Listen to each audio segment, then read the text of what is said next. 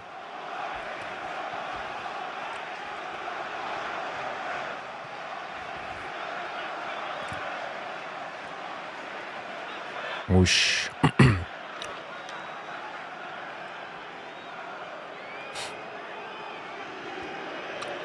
Marquinhos.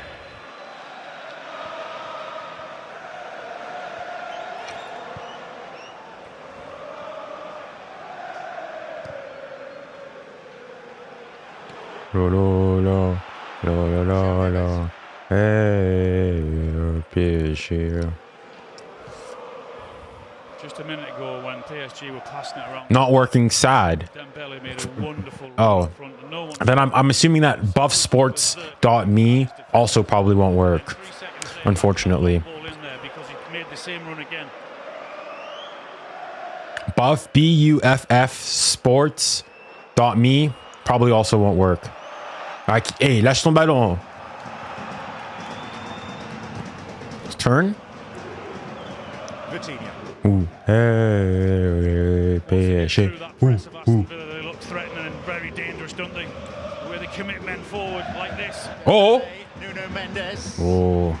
Ah, slipped. It's the first to the scene. Bien joué. Surrender to Fabian Ruiz. 𝙬𝙬𝘾𝑼𝙎𝑎. Fabian Ruiz. Aye, Fabian.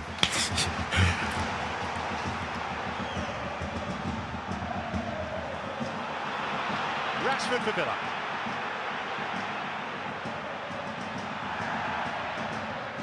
Well done. Bien défendu. Well defended. Getting a feeling that he was bowled over off the ball. It was good defending and good. Really well defended. From 𝙬𝙬𝘾𝑼𝙎𝑎. 2v1, there was no way through for Marcus Rashford.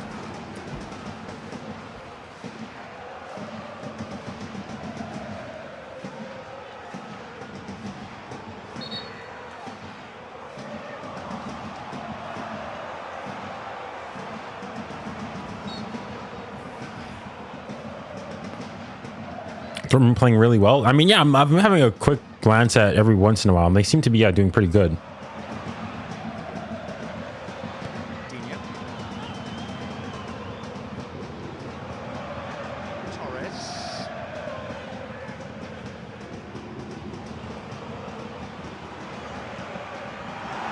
Nicely done. Come on, guys. To Digne.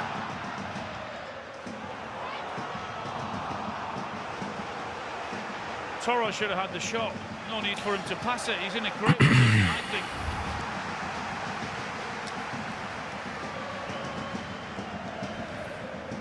Really clever player, the little one touch and two touch. He's not offside, but he's at such a good angle there. I don't think he should be looking to pass that.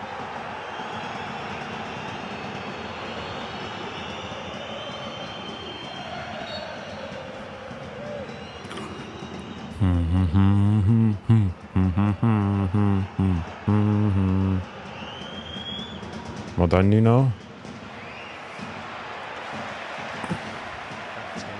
Wesh! Wesh! What is that? He's had a bit of frustration bubbling within. Wesh! McGinn, toi, fais attention, hein?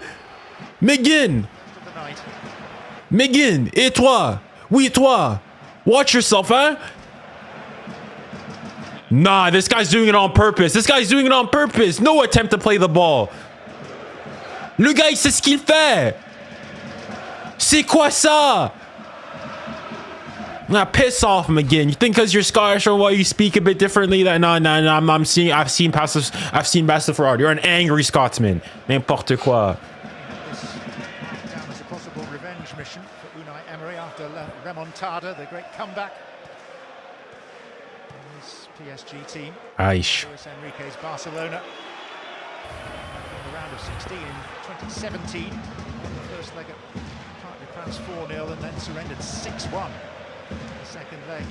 Fugazi game. Fugazi cheat of a game. Biggest. Oh, Barcola! Wesh! Wesh, Barcola! Whoo!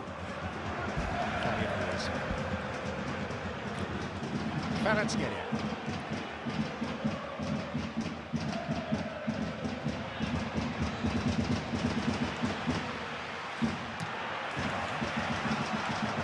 It's our ball. It's our ball. Bien joué, bien joué.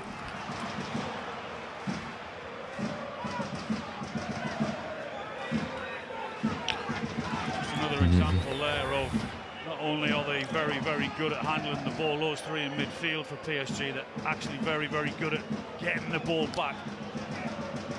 Certainly the best team in the competition for me at doing Foul.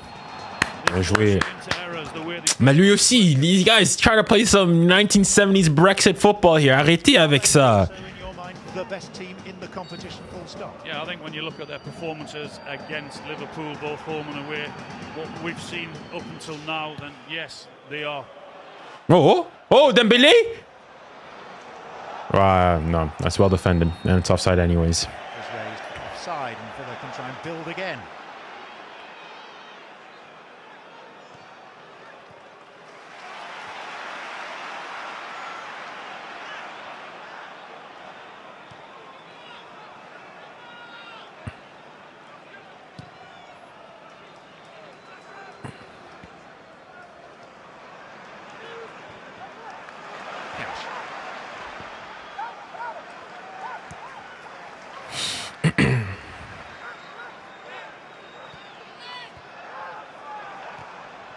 Well done, Nuno.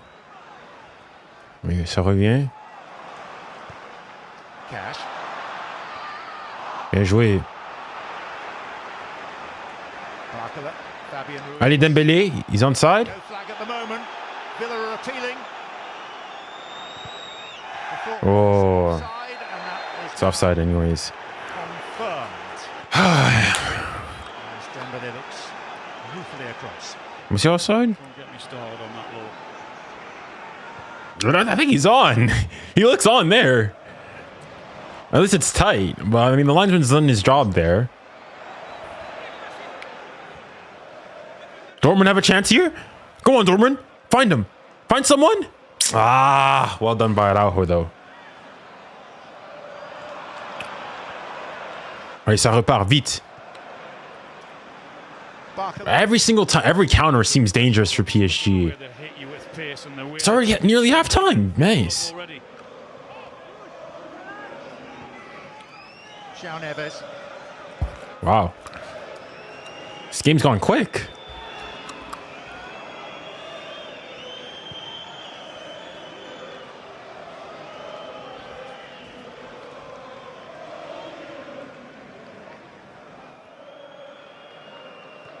How many monitors does Blood have? I've got 2 actual monitors. I've got a teleprompter to how I'm seeing the chat, and I've got my iPad out for the Barca game.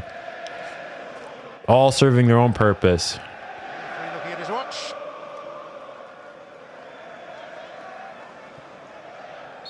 And concluding a first half. That's good. Very much the visitors' way. Aston Villa All right, happy with that. seemingly sunk by a pair of flying fullbacks. Hakimi with the first. You guys really With the imagine having refloated by Youri Tielemans with a goal 11 minutes shy of half time. both our fullbacks have scored. Wayne Rooney, Daniel Sturridge. Both of our fullbacks have scored.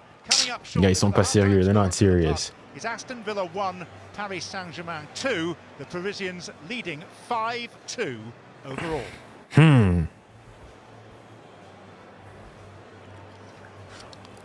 All right, let's see Dortmund. All right, I'm turning this off.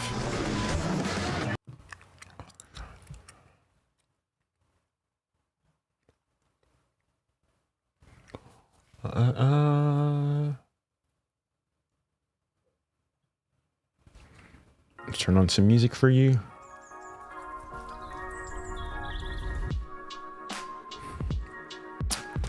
All right, right, chap. Let's just change the microphone. Okay, let me know if you guys can still hear me. I want to be a bit more free to talk about this half. Let me know if you guys can hear me. Thumbs up if you guys can still hear me okay. Don't want to be using the big boy studio microphone. We can hear you, yes. All right, good. Nickel. On change un peu la caméra, change the angle. All right, chat, what do we think of that first half? 2 minutes in the Barca game. overall, what are we rating it out of 10? The pro angle. Out of 10, I think from the way I see it from PSG, it was a good half. 7 out of 10.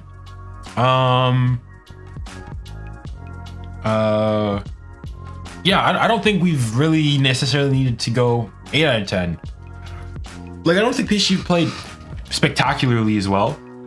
I think we've taken our chances. But like, there's been a lot of loose passes, a lot of missed controls, etc., so on and so forth. But I think it's just like, I think you can just see the quality of the two teams, honestly. Aston Villa's goal, I mean, in fairness, probably them having goals probably fair. But even then, it comes off a deflection going in. So yeah, overall, you can't really be displeased with it. Maybe you wanted to go and get the clean sheet away. But it is what it is. You're 5-2 up on aggregate. You can't really be mad at that. Yeah, I mean, I'll quickly, once this Barca game finishes or goes to halftime, I'll go and show you guys the statistics.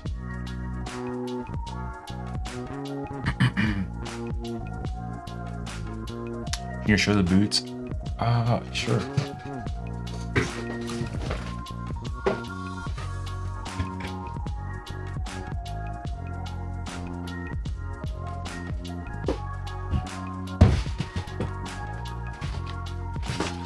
Okay, so I've got, it's two of the same boot, but like one is the version for like playing on like natural grass with like metal studs. Yeah, the Barca game's done, or as at halftime.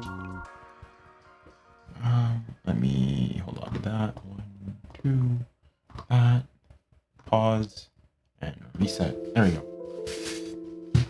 So this one, and I've got the exact same, but for where are we here? The exact same thing with the studs. So if you see, it's the exact same boot. You can't tell from here. These are the Air Zoom Mercurial Vapor, I think 13s, if I'm not mistaken. So the same top and everything. It's just the bottom that changes. Oh, where is it? Sorry, my bad. There you go. So from the front here, they're exactly the same.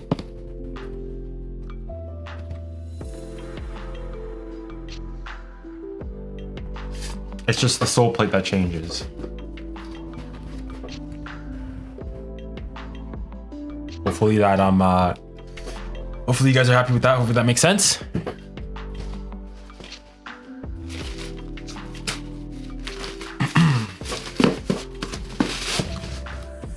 No nonsense player with those boots. I'm typically a winger. I just like black boots because, well, first and foremost, if they're dirty, it doesn't show nearly as much. And I've always been a Mercs guy as well. All right, let me go put these away.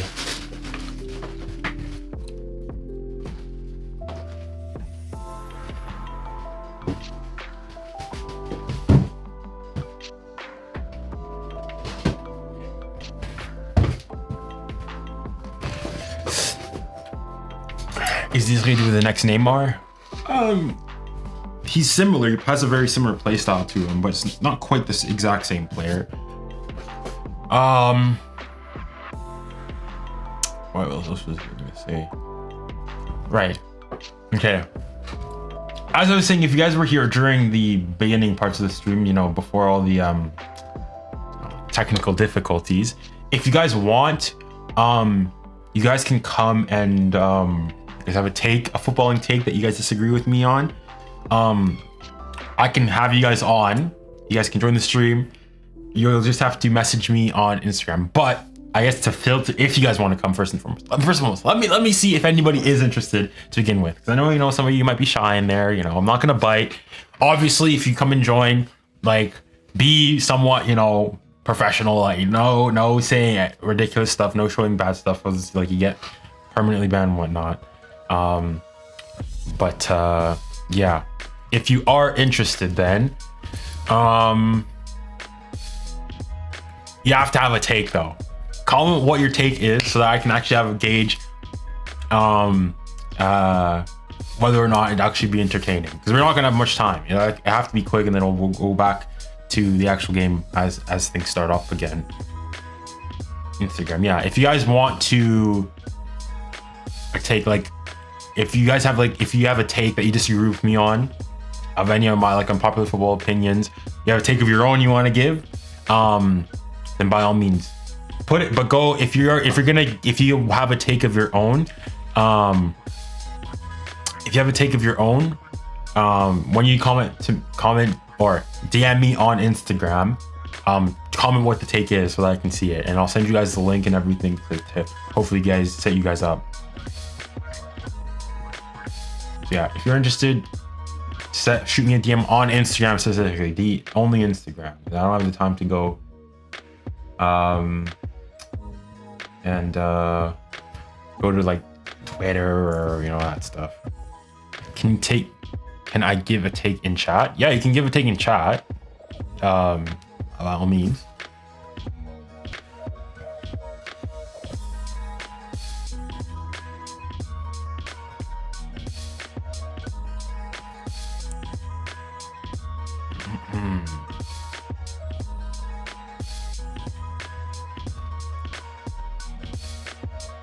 Let me make sure that the audio is actually still okay. Yeah, seems about right. My take is that Dortmund is the Arsenal of the Bundesliga. I guess maybe in the sense that they don't win the league often, and they're always second fiddle. I can sort of see the comparison. And yeah, they've bottled it as well. That's not a bad take. That's not a bad take. That is not a bad take. Not a bad take at all.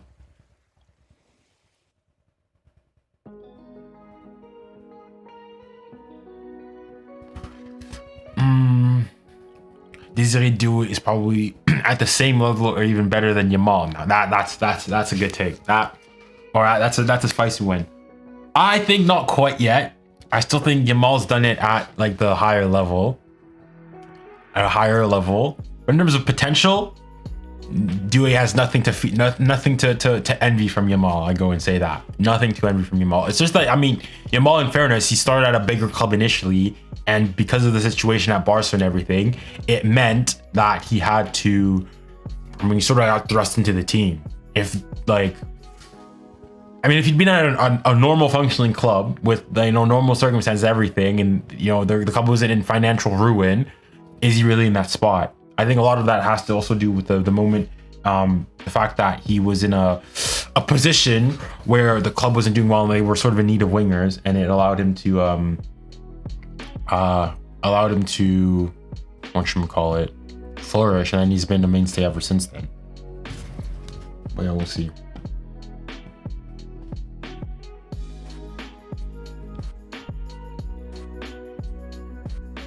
Okay, you got a spicy take here. Got a spicy take. All right, let me accept this. All right,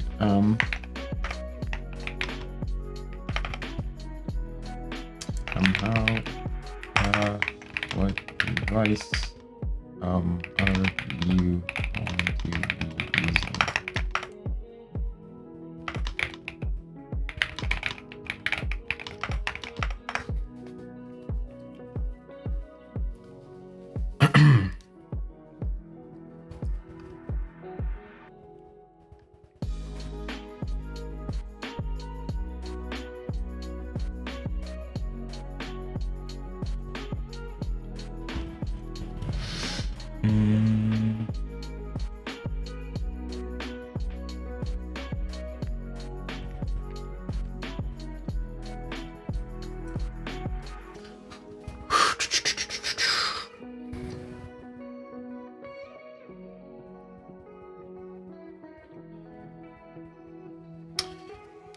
Oh, let me have a look at the Barca game stats.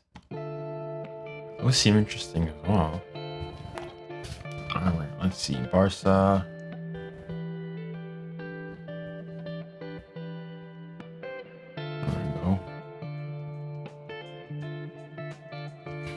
Barca. Oh!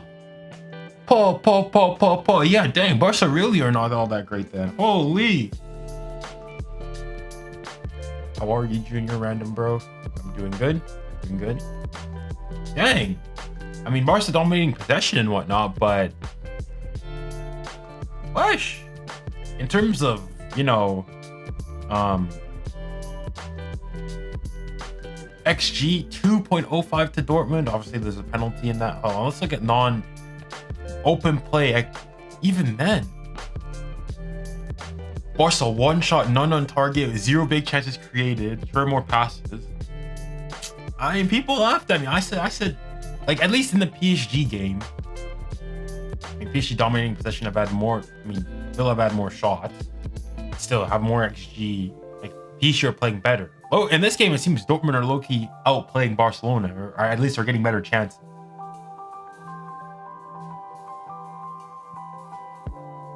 At the very least, are getting better chances.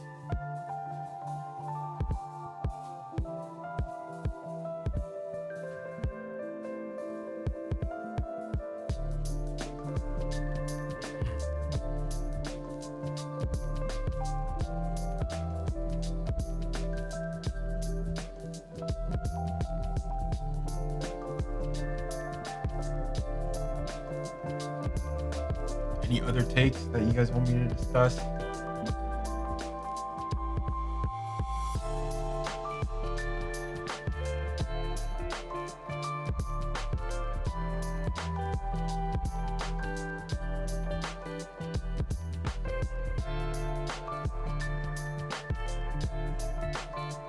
We're not the bigger club. Compared to who? Compared to who?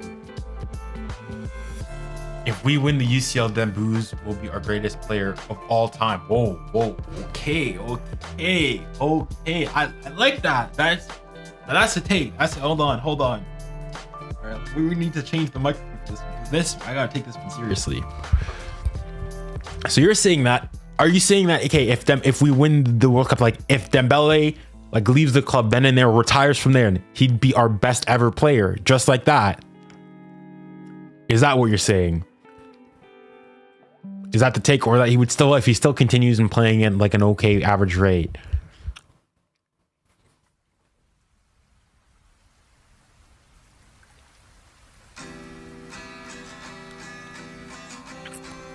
Because if that's the case, well, I don't think greatest ever player, because as much as winning our first champions, I think it'd put him probably top 5 for sure.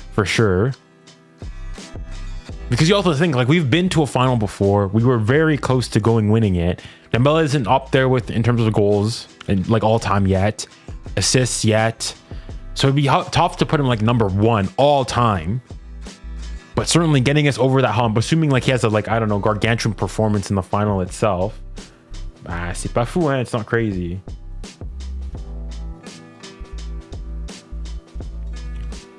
But yeah, interesting take. Oh, the game's about to start.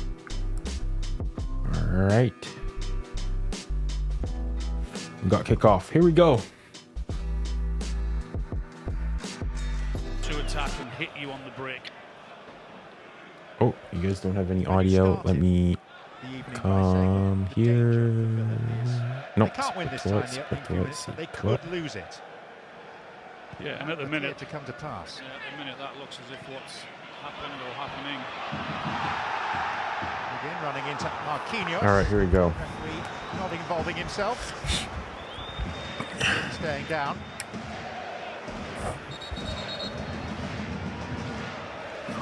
McGinn's telling him he thinks he's elbowed him in the face.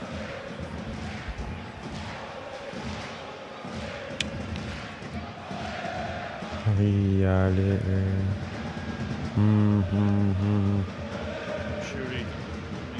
using all of his experience there, and as a defender, just doesn't want him to. No, c'est bien toi, parce que you McGinn, you tried to injure, you tried to finish 𝙀𝙀𝘆𝘾𝑝𝑟's career. Hey, Donna, watch out.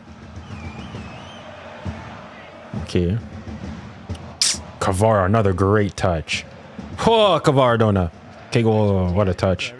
Stop it, John. It is appropriate, isn't it? People believe that your red card against Aston Villa for an elbow was the only one that ever stuck on your record? And that was the worst decision ever as well. I enjoy the banter. I like the banter. For an elbow on 𝙀𝙊𝘾𝘼𝘾𝘼. St James's Park. The newspaper reports at the time were instructive, saying you were very, very unlucky. But you had just been booked for elbowing someone else, and then you went and elbowed 𝙬𝙬𝘼𝑆outhgate a few minutes later and got away with it.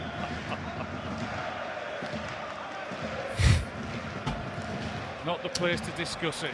Oh, convenient.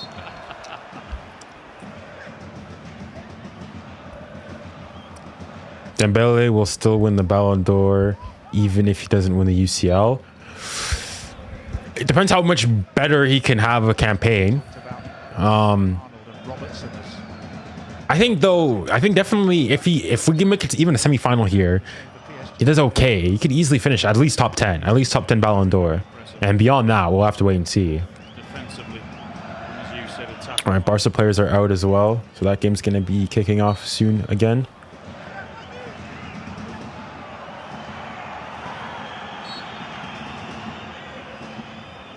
Here's Nuno Mendes. 𝙬𝙬𝘾𝙬𝙬𝙬. Offside.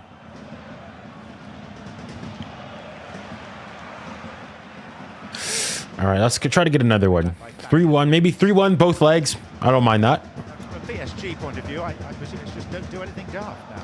Yeah, they've got to manage the game. I'm sure they can. They're an experienced team. As I said, they've got players who are comfortable on the ball, and they won't change. They'll try and play exactly the same way as they did in the first half, and they'll all want to get on the ball and handle the ball under pressure and try and play through the Villa press. Tielemans. 𝙬𝙬𝘼𝘋 down to McGinn. Again 𝙬𝙬𝘼, and McGinn's header. Oh, the Barca game's just started. Thought McGinn was going to have the shot, you know. He did open up for him. Chose to pass it to 𝙬𝙬𝘼 to his left-hand side. I thought he was going to have a pop there. Then he finds himself running around the box. He just can't quite guide that header. Junior, where do you think Salah will place in the Ballon d'Or? Depends how. Thing is, though, like you think from his perspective, Liverpool, if I'm not mistaken, aren't in the FIFA Club World. No, I don't think they are. Yeah, Liverpool aren't in the FIFA Club World Cup. Yeah, I would agree with that. They're out of the FA Cup. Didn't win the Carabao Cup. Are basically not guaranteed to win the league. There's not much more you can do in terms of collective accolades to bring him to reach him, even I think like a top 3 Ballon d'Or. So yeah, I don't think he can. He probably still will finish in the top 10. Should still do because he's had a really good season, but not quite. Not quite. I don't think I'll be able to make it into top 5.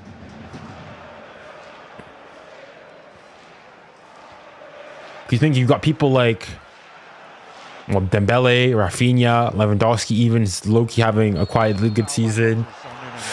Mbappe too, having a good second half of 2022. And Mbappe, I mean, we'll see how tomorrow goes. There's still the Champions League there. Pedri at Barca as well. Vitinha low-key could be a serious shout as well. So all these players, all of them in, could caused him to slide. They're still going. They've been going for a good few hours now, haven't they? Not just whilst they've been in the ground, outside it as well.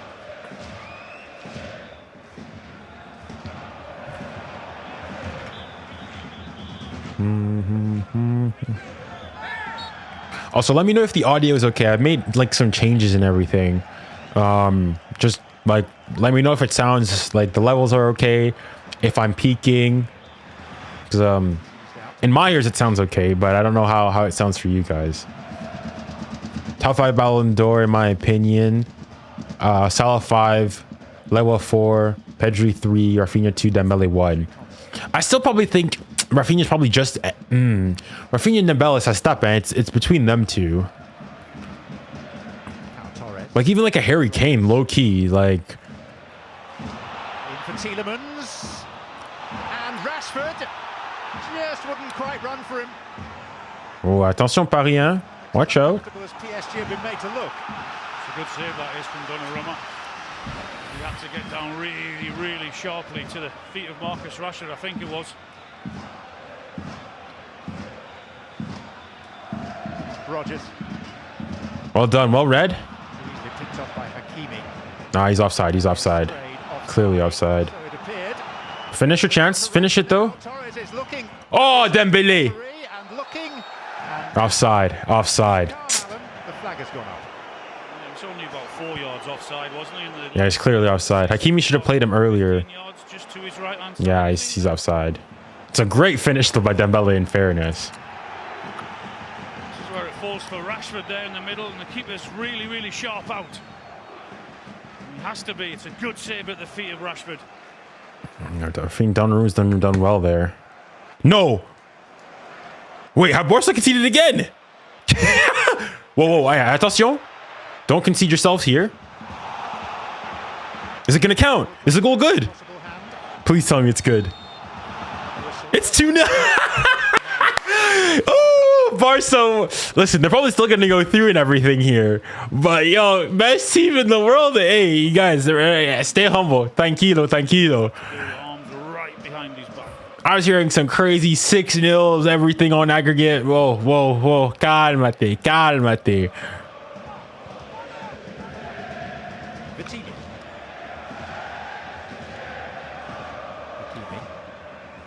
Fabian Ruiz. Oh, allez, Barco. Ah. Come on, let's get another goal. Barcola again. Somebody find him. He needs help. Allez, Vici frappe. Ah, Vitinha. Dommage. Really well is how they get through the press, the movement off the ball. All right, see you, bud. Thanks. One goes long. Dortmund comeback incoming. We don't know. I mean, you score one more goal, and it's interesting all of a sudden. Forward positions. They're excellent at it. As things are going, Dortmund can make a comeback. We'll see. Against Barcelona, they lost the first leg 4-0. They're 2 up tonight, and 𝙎𝙬𝘼𝑆's got both. This is John McGinn for Villa, and he'll try one. Oh my God.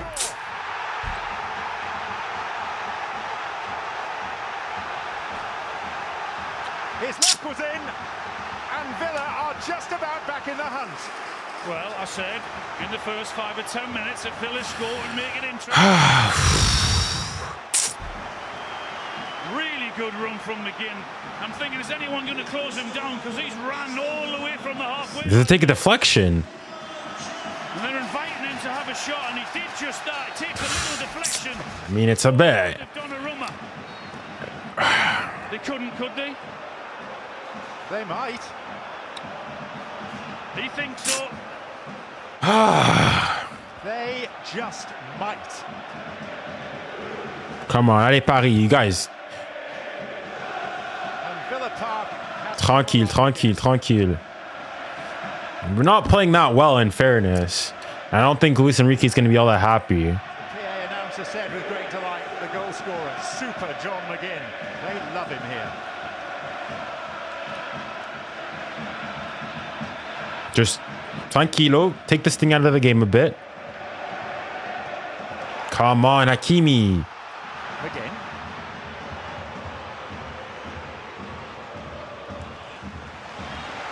Torres.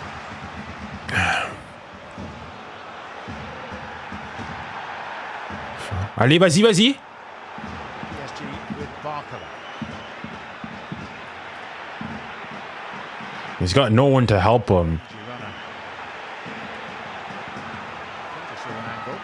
Y a personne. Yeah, good defending. 1v1. You have to stick with him, and he did his job really well. It's unfortunate there, but there's no support for him. Wasn't he? But Cash wasn't having none of it. Rashford. Done damage to PSG in the past. Marcus Rashford at pace. Marcus Rashford. Good save, Donnarumma. Boy, oh, bro. An outstanding save. It really is. He works well. Allez les gars, the game's not over, huh? The game's not over.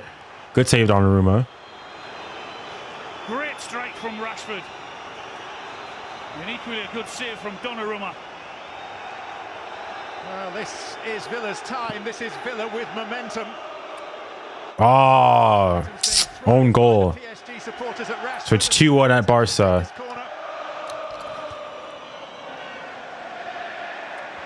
Cash. Rashford. Offside. A nutmeg on Fabian Ruiz. Whoa! It's Konsa. Oh my gosh. Oh my gosh. Oh my flipping gosh, guys. Flipping get serious, man. Villa are back within touching distance. Wow. Marcus Rashford. Oh, les gars. What is this? Get serious. I think he's going one way, then cuts back inside, then gets to the byline. What the heck? Knew which way to go. And he's onside as well. C'est quoi ce n'importe quoi, les gars? Maybe thinks he's offside, but he sticks it through his legs. It's also lackadaisical defending as well, man. Like, we're not, oh my goodness, man. Bro, you guys y'all need to lock in. Y'all need to lock in. Just caresses it into the Punaise, les gars. C'est tellement gaze, les gars. Oh my gosh. Just a bit.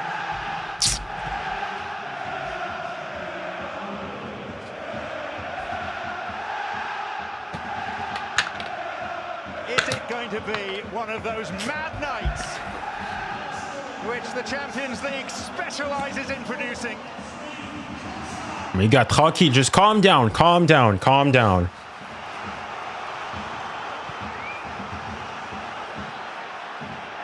Allez, Nuno. Come on. Come on. Yeah, we need to make a change. Every reason to be rattled now. We need to make a change. We need to make a change. Mais les gars, tranquille, tranquille. Just keep the ball for a bit. Keep the ball for a bit. so comfortable. Making it look very, very easy. It's anything but that now. Under huge pressure from this crowd and from the Aston Villa players. Konsa. Rodgers. Camera to Rashford. Marquinhos. Tielemans. McGinn still in play. Les gars, oh my goodness. Les gars, qu'est-ce qui se passe? Purée de... Falls perfectly for Tielemans, and he just tries to guide it in the corner with a header. And another full... What has happened? We are capitulating. Donnarumma, nice. Pressure now. They can't get out. Gars, la fébrilité, mais c'est chaud, hein? Floated corner. Tielemans. The guided header from Pau Torres. Well, he worked it really well. Rashford is exactly where Tielemans wants him. You can see him. He's free on the edge of the box. Falls perfectly for him to hit it on the volley. Just can't get the connection he wants. Villa Park is back alive. We're 2-0 up in this game. We're 2-0 up.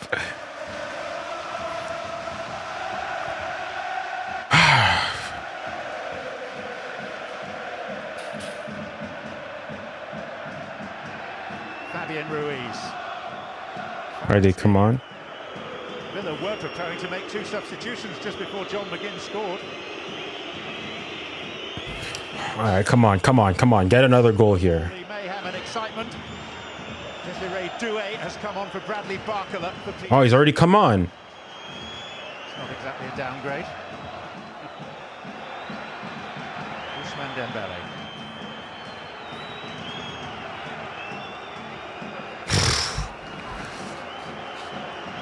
Just hold on. Nah, we need to get another goal. We need to get another goal.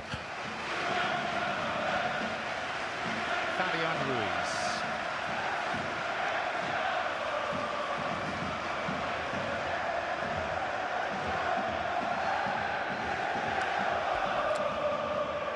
Marquinhos. And Torres, it's Rashford early. Game's not over. Game's not over. Game's not over. Game's not over. Game is not over.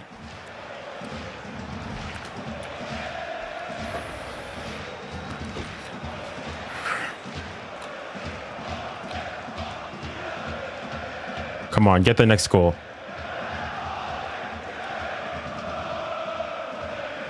Game doesn't matter now. No, we're not playing well. Fair respect to Villa, but game's not over. Game's not done. Game's not done. Game's not done.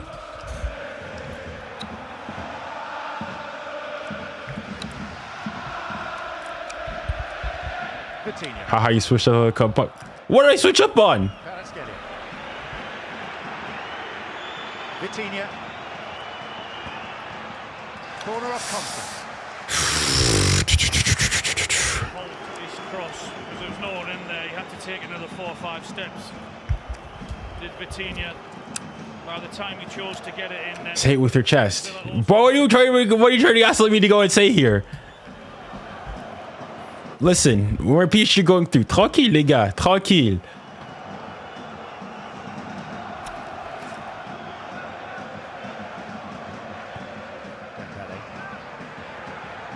Hakimi.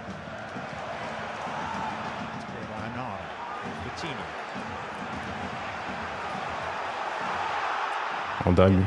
Bien joué, Vitinha. Brilliant, Marcus Rashford. Outstanding. The closing down and the work rate. Allowing anyone to settle on the ball. John McGinn.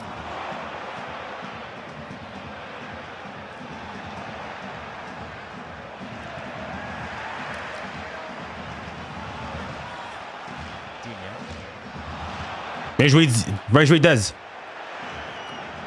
Allez. Bien joué. Sprayed out wide. Dembele. Right.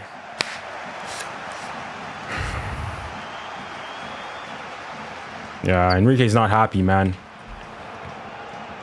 of the hugs and the backslaps on the PSG bench. Ah, lève-toi aussi, lève-toi. Ah, n'importe quoi là.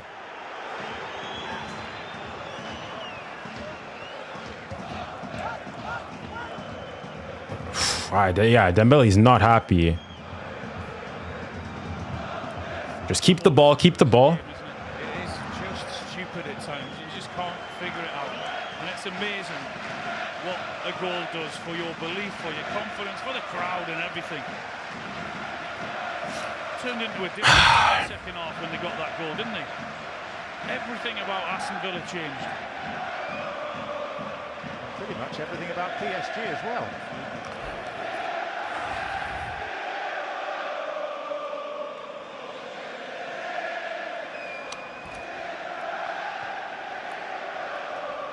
Ah, Dez, attention.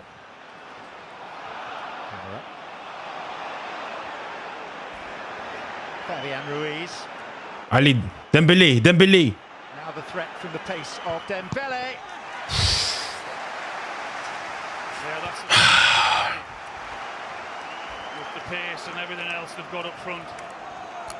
Not being bit at that near post or not. Why can't you hand it out and then do this? Hand it out, bro. Listen, we're still winning. As things stand, we're still going through. Like, I know you guys are still salty that we eliminated you guys, but you know, calm down.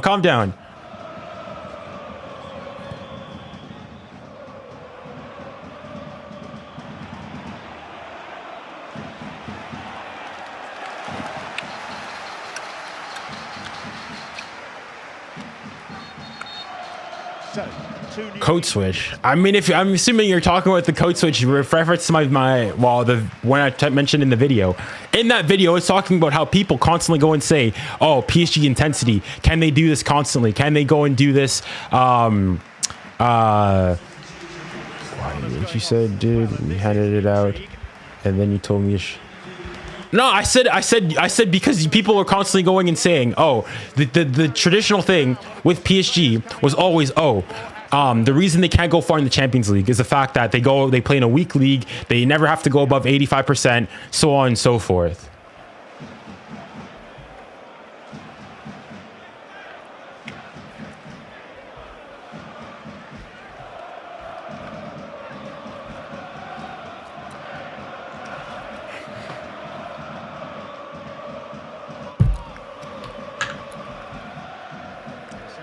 Playing for PSG in the Champions League prior to Christmas.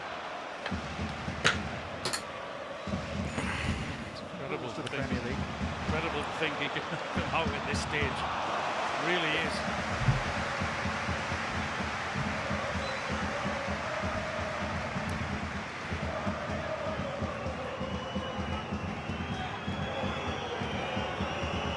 More than played his part, didn't he?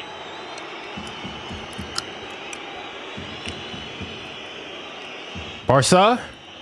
Oh. What a finish that is from Konsa, it really is. He just guides it there. He doesn't smash it. He just guides it past Donnarumma. All over. I'm just playing. For me, my thing is just if regarding the code switch is the fact people always said in the past when PSG, would get knocked out, etc., so on and so forth, it was always, the reason PSG can't, get it over the line in the Champions League is to do with the fact that they play in a weak league, and as a result of that, they can't raise their intensity for Champions League games. Now all of a sudden in the video, Lawrence McGinn was talking about going and saying that, no, in fact that the reason why PSG are so good is related to the fact that because they don't play in such a competitive league, they can sort of be rested. It's like you can't. Which argument is it? Is it the fact that because PSG play in a weak league that it helps them, or is it an advantage or disadvantage? That's why I'm saying it's a code switch. Catch.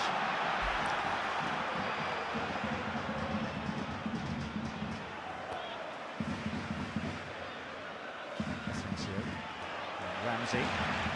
Rogers involving himself and cleared by Marquinhos. Allez, press. Konsa.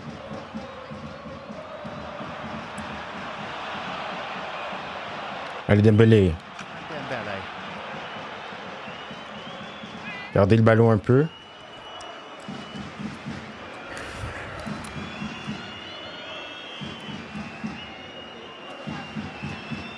I can't even see. Is this the actual proper Lawrence McGinn? I don't think. Hold on.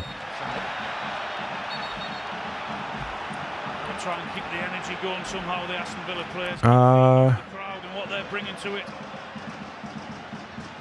Let's go to channel. Try and keep winning every tackle, every 50-50. It is the real Lawrence. Okay, my bad. Crowd bouncing. Here's Whoa. He couldn't, could he? Les gars, on prend la foudre, hein. Donnarumma ensures that he doesn't. Tell you what, that's three really, really good saves he's made, Donnarumma. Those with a fertile imagination will have mapped out the script already concerning Asensio. Really can't believe that you don't have a clause in the contract. Yeah, it's okay. Let's see. Okay. Contract with can't play against you if for whatever reason. Bro, Ligue 1 gave them a week off and 8 players before, Premier League game, which and rotate 8 players before other game. Come on. And you know that one season can be one mentality and then another season with a new team. But so then, okay, in your argument, are you saying though, is the fact that PSG play in a weak league, is it an advantage or a disadvantage? Which is it? That's what I don't get. That's what I don't get. this is Rashford. It's a lovely delivery, and Konsa had a. That's what I don't get. That's what I don't understand. Should have scored. It depends on the squad. Well, you can't go and say on the one hand, it's always been a disadvantage. That's why PSG could never go and progress through. And then all of a sudden now that's what it has to do with the fact that it goes in our favor, or the situation, the circumstances. Oh, what a second half it's been for Aston Villa. 3 saves from Donnarumma, an absolute sitter there from Konsa, missed. And Austin McPhee, the set-piece coach, alone with. But I never said that's the reason. That's, oh my god, I can't read today. But I never said that was the only reason, though. That's a factor. But then you can also make the case. So, okay, on the same side, you going and saying that they play in a weak league is a factor helping them being able to have such an intensity in the Champions League. Well, likewise, I could also go and say that, well, the fact that they don't have this intensity, they're not used to it, and so they should, in theory, struggle in the Champions League. Some of the games we've been to, it's been incredible. Because you talked about, like the intensity and that they can't maintain this in the Premier League. I don't think Liverpool maintain, like, as I mentioned in my response video, I don't think you guys are maintaining that same intensity over the course of the season, which is probably one of the reasons why You guys are going through a bit of a dip relatively recently. The script writers get busy with... If you have a squad that are lazy and complacent, it's a factor. If you play with a smart coach like 𝙀𝙖𝙖𝙾𝙖, it's smart. chapters of this particular story.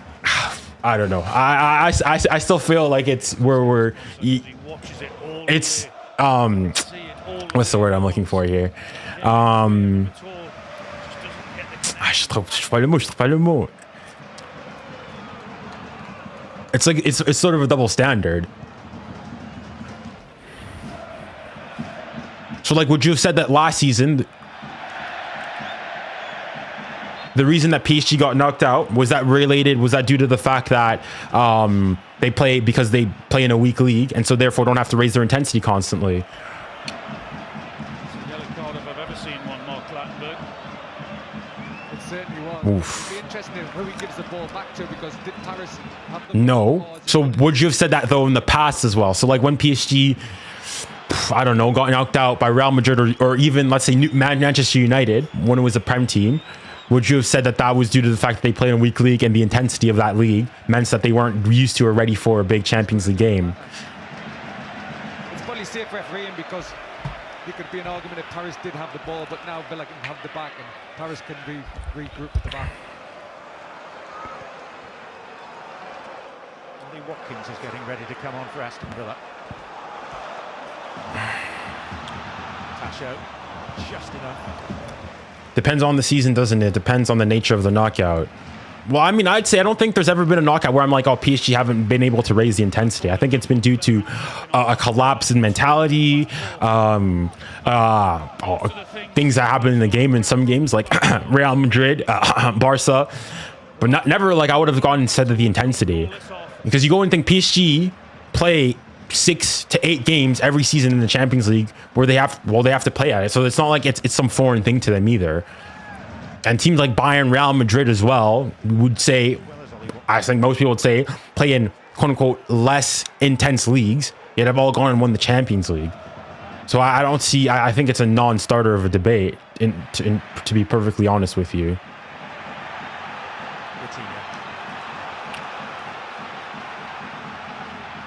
PSG have been beaten away from home. It's match day 5 in November at Bayern. 13 away victories.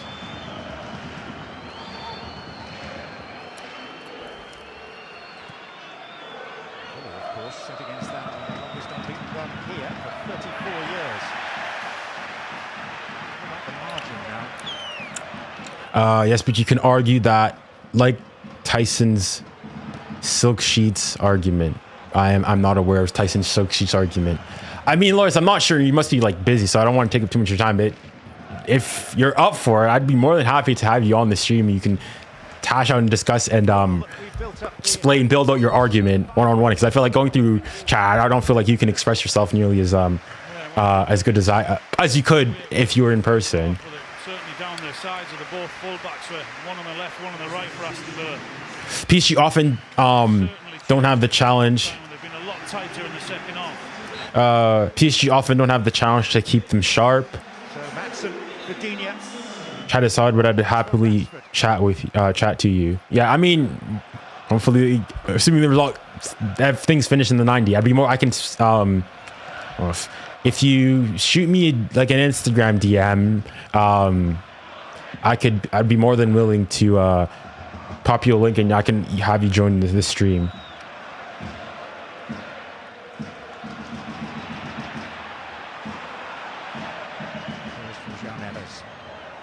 Ali Dembélé. Gosh. Martinez closes the door. Just goes to feint and shoot with the right foot and drags it back onto his left there. But again, it's good goalkeeping. It's not going straight through him. We don't have to do it this week. Likely you go through and we should type it up around Arsenal. A bit more of that as the last, 15 Get you them clicks. Well, recently I've been getting them clicks, but yeah, I mean, no problems. If you are up for it, once the game finishes, I'd be more than happy to. I can send you a quick link because I've got things set up right now for somebody, if anybody wants to join the stream. But But if I were to DM you, what would be the best place to get into contact with you? Would it be Instagram, X, formerly known as Twitter, some other platform? Instagram. All right. Make sure I get the correct one. Lawrence McGinn. Everything about that game, Aston Villa, has been much better. I'm assuming your Luzcast with the tick with 77 point. Yeah, okay, I got it. Nice. All right. All right, let me shoot you a message then. Others that may come up against PSG. Hi. Well, if you don't get your pressing right against them, if you don't This is Junior from we've got the players to pick you off. One of those is Dembele, and 𝙀𝙖𝘼 is sprinting through the centre, and Villa are vulnerable. Oh, Dembele, faut lâcher le ballon. Passed it into 𝙀𝙖𝘼. 𝙀𝙖𝘼 made a wonderful run. 𝙀𝙖𝘼 comes from deep. You can just see him inside his own half lane. I read because I thought you were dodging me. No, I hadn't seen your chat, but I'd be more than happy to have to talk about this more in length. I'm assuming then you must have seen, was it the short that you saw, or was it the full video that I reacted to you and Mark Goldbridge from That's Football? Both. Oh, okay, so you've seen the full video. I mean, I'd be more than happy to take any of those topics and discuss with you then.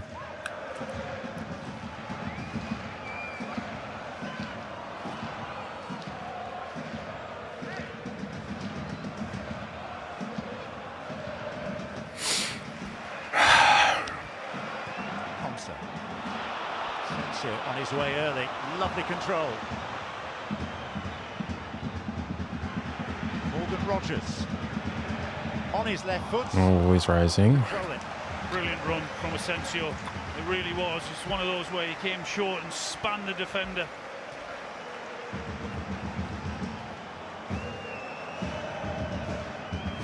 Just can't get the accuracy that he wants. But it was such a clever run from Asensio. Again, very much like I said 3 or 4 minutes ago about them turning that back four. Defenders don't like it when they've got to run towards their own goal. They didn't do enough. Junior, stop dodging me. Sorry. What is it that you wanted to talk about? You mentioned Asensio, just to put that conversation about him earlier, we should make clear it's not an agreement between the clubs that allows him to... You have your piece for the end and enjoy the game. Good luck. This side deserves something. Hopefully, I mean, we get this done and they start playing with my emotions. Thank you, ref, for the foul.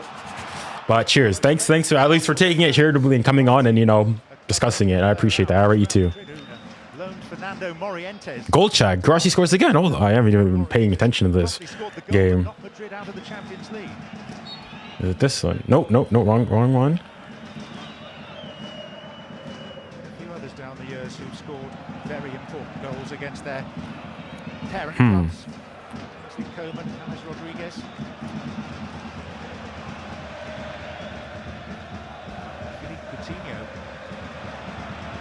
Ref,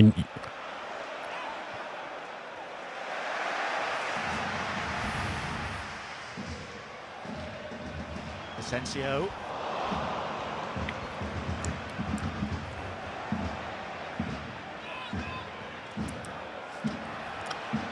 𝙬𝙬𝘾𝘼𝙎𝘾𝙬𝘾𝙬. Allez, si 𝙬𝙬𝘾. Allez, vas-y 𝙬𝙬𝘾.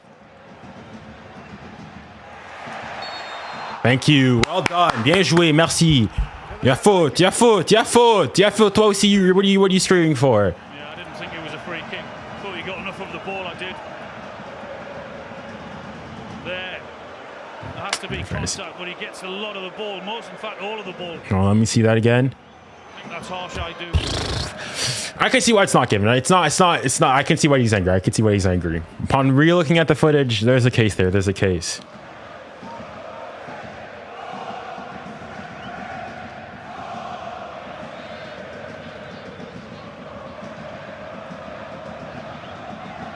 Who's taking it though? Nah. Dortmund? No way! Is he on? Oh, he's offside. Oh. Overseen on the field by Bro, PSG and Marshall looking shaky today. the set piece coach from distance in the dugout. There's Miles offside. Another good line from Barca. Come on, Hakimi, Hakimi. S'il y a un moment pour un coup franc, c'est aujourd'hui.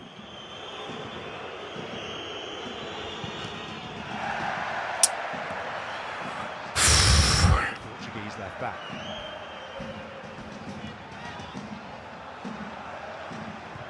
Vitinha.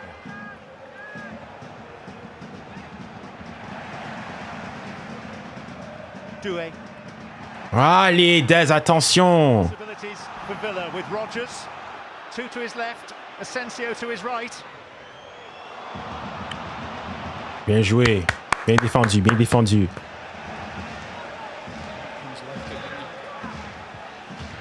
Good switch.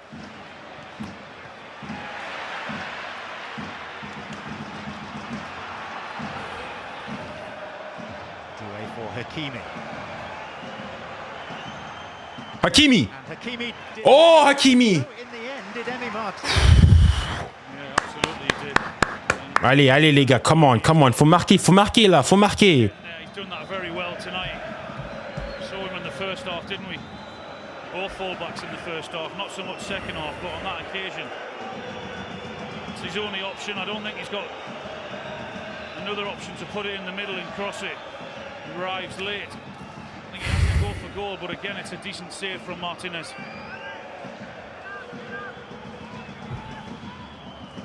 Allez, Des. 𝙀𝙖𝘼.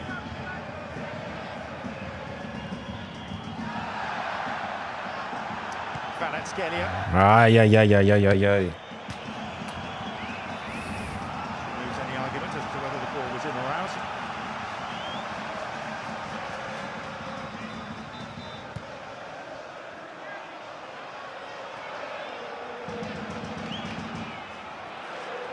Nkana. Rodgers. Come on, keep the ball, keep the ball. Fabian Ruiz the slip. Wow, keep that in. Bien joué.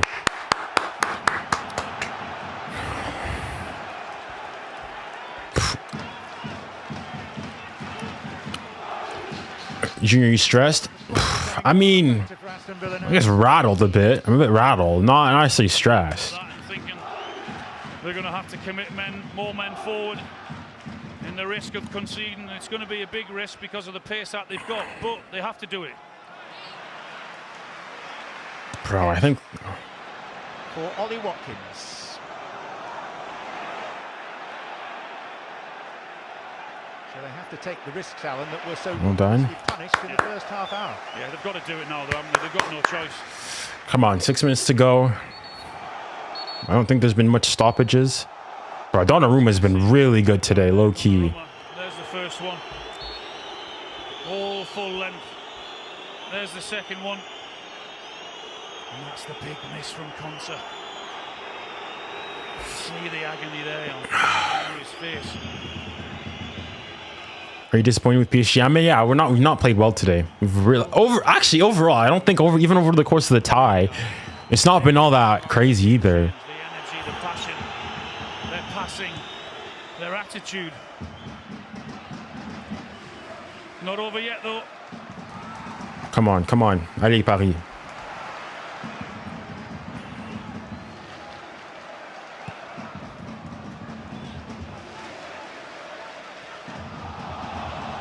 Hakimi. Foul. Merci. Tumbling under the challenge of Matson. PSG, no surprise, very happy to slow this down as much as they can.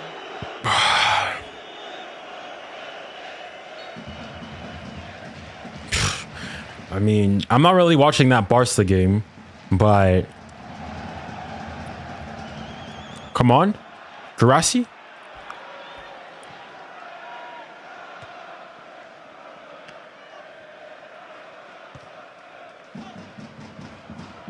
Nuno Mendes. Arrêtez de jouer long aussi. Keep the ball a bit.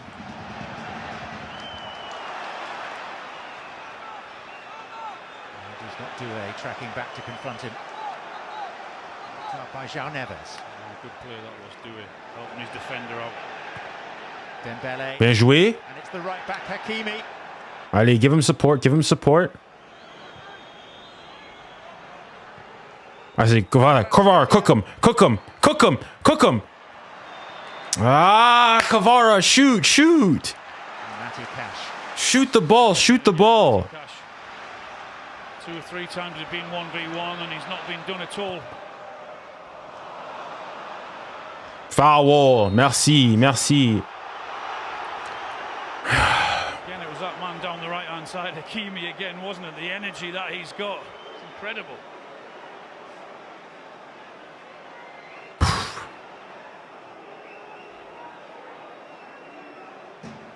Ross Barkley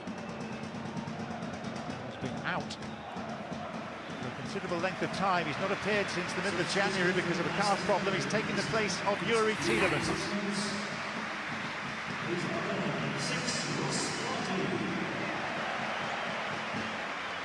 Final throw off the Villa bench. Change the team names in the top right. What?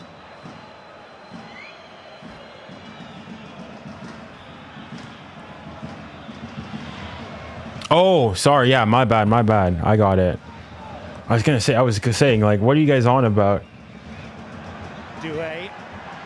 Des! Committing forward. 𝙬𝙖 with the Des, il faut finir là. Martinez. I just wondered whether he was going to be offside or not. The assistant was going to give it. It's a clever run. Oh, I don't think he is offside. It's a good run and a very good ball. But again, Martinez 1v1. He stands tall, hard to beat. Big frame. Another good save.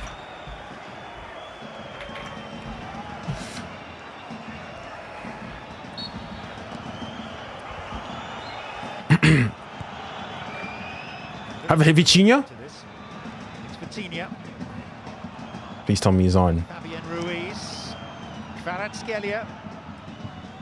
Trying to go. Deflection en route and another corner. I don't think he'll be rushing to take it.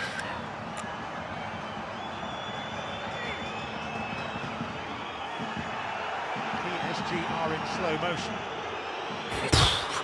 Luis Enrique has just been informed that maybe, what, 3 minutes? 3 minutes of at a time. No. I mean, yeah, now it's all about being professional. I don't care. Keep the score line. 𝙬𝙖. Well done. Come on.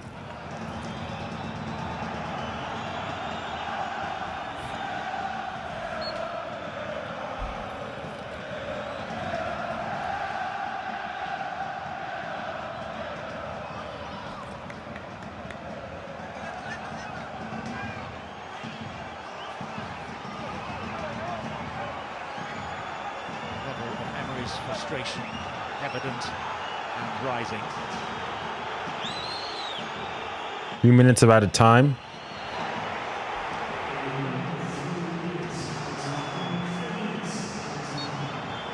All done. Villa fans hoping for considerably more than that.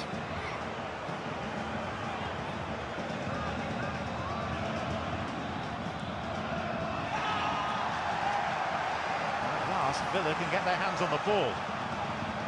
Keep him hemmed in, though. Keep him hemmed in. They've got 2.5 minutes to save their Champions League skins.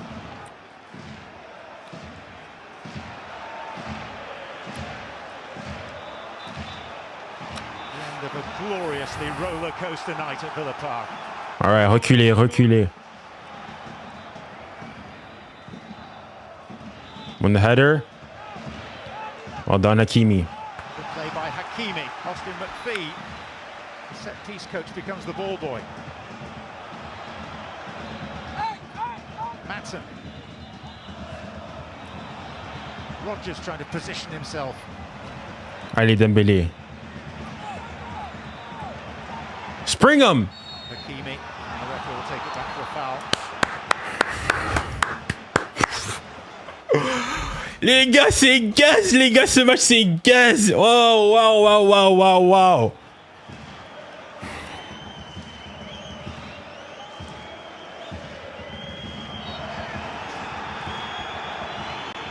Look at the clock behind him.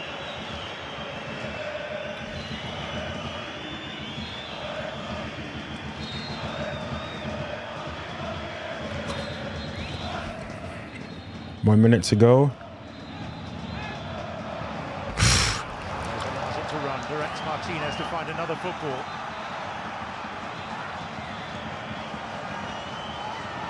Drop back, drop back, drop back. Come on, win the header. Martinez gives it a good old whack. 3/4 of the length of Villa Park. Camera.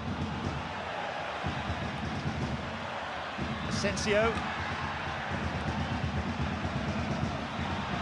It's Cash. And it's Maatsen! Thought he was going in. Really did. Villa Park holding its breath. That should do it. That should do it, man. That should flip and do it. See the reaction of the PSG players to 𝙎𝙊𝘾𝙄𝘼𝙎 now for that block there. That is probably going in. Flipping heck, guys. Very, very good strike. Oh my goodness. Brilliant defending, desperate defending. And all the PSG players went to congratulate him because they think that's it. Shucks, guys. Every single one of them. And this crowd. We've rode them on every step of the way. Come on, blow the whistle. Yes! Yes! Yes! Yes! Of the Champions League. Ouh, les gars, c'était gaz ce match! Les gars, le match était gaz! Oh, we don't fucking care! On est en demi! On est en demi! On est en demi! On est en demi! On est en demi! On est en demi! Oh! Arsenal could be next for them. Is that their limitations were exposed. Yeah, they've been pushed all the way, absolutely. We saw in the first half, if you give them time, stand off them, let them pass it, and don't get your pressing right, they'll punish you with the pace that they've got, particularly on the break. But in the second half, it also showed that if you do get that right and you're aggressive in the tackle and want to run in behind, they don't like that, and they got upset in the second half. But that take nothing away from them. They're a very good side. They'll feel confident going into the semi-final. They've had to do it the hard way and work very, very hard for this and being pushed all the way. But it's PSG that are in the semi-final. And they could be Arsenal's problem next. They've knocked out Liverpool. You guys can hear me now. Aston Villa. They are Oh my goodness. to the Champions League, the youngest team left in the competition, brimful of talent and hope and adventure. A really brave effort by Aston Villa. Whew. And having waited Les gars, we did it. Holy European Cup or man, we were so bad. Okay, let me hear what they're actually saying. a little longer, but it was a great occasion, and it will no doubt have met with royal approval. We'll get the thoughts of Wayne Rooney, Clarence Seedorf, Daniel Sturridge, and the former Villa man Ashley Young shortly. For the full-time score at a still throbbing Villa Park, Villa 3, PSG 2. The Parisians, the French champions, sneaking through by the odd goal in 9.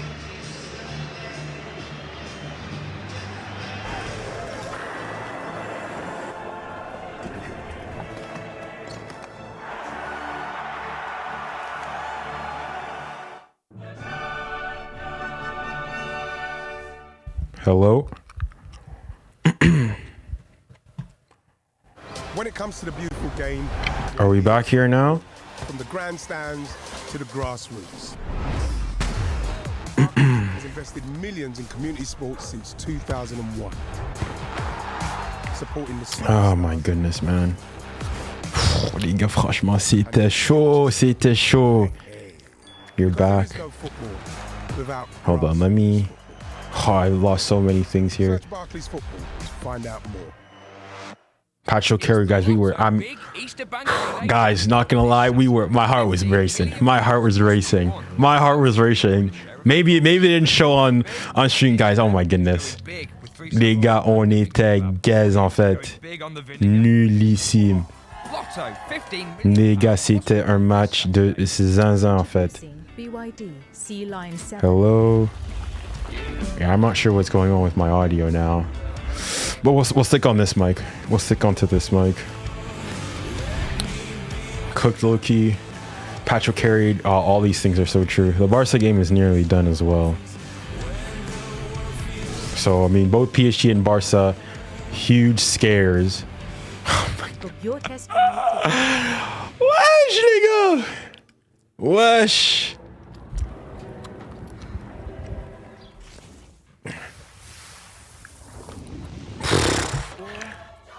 Oh my goodness. Dortmund scored. No, I don't think so. Oh la la la la la la, les gars, Pacho, merci, Pacho, muchas gracias. Pacho, muchas gracias. The Barca game is done. Barca go through. Wow. So both PSG and Barca really making it difficult on themselves. But in the end, still being able to go through.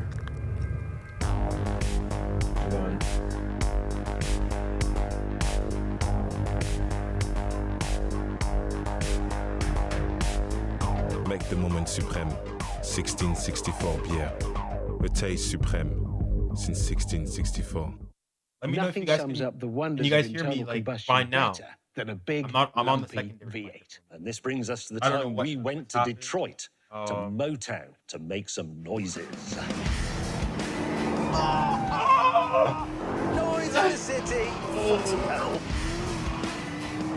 Only partially.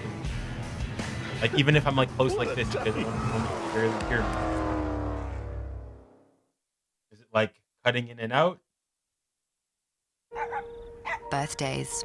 We're good at remembering them, but we're not always great at I'll fix that sometime. So don't just celebrate birthdays. Celebrate Julia.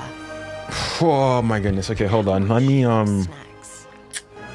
get Or her elegant style.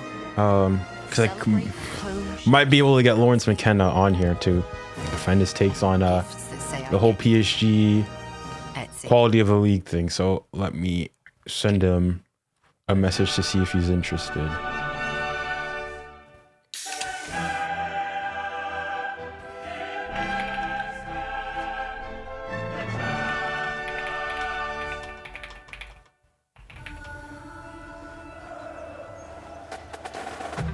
So me and Coach. All right, here's the link.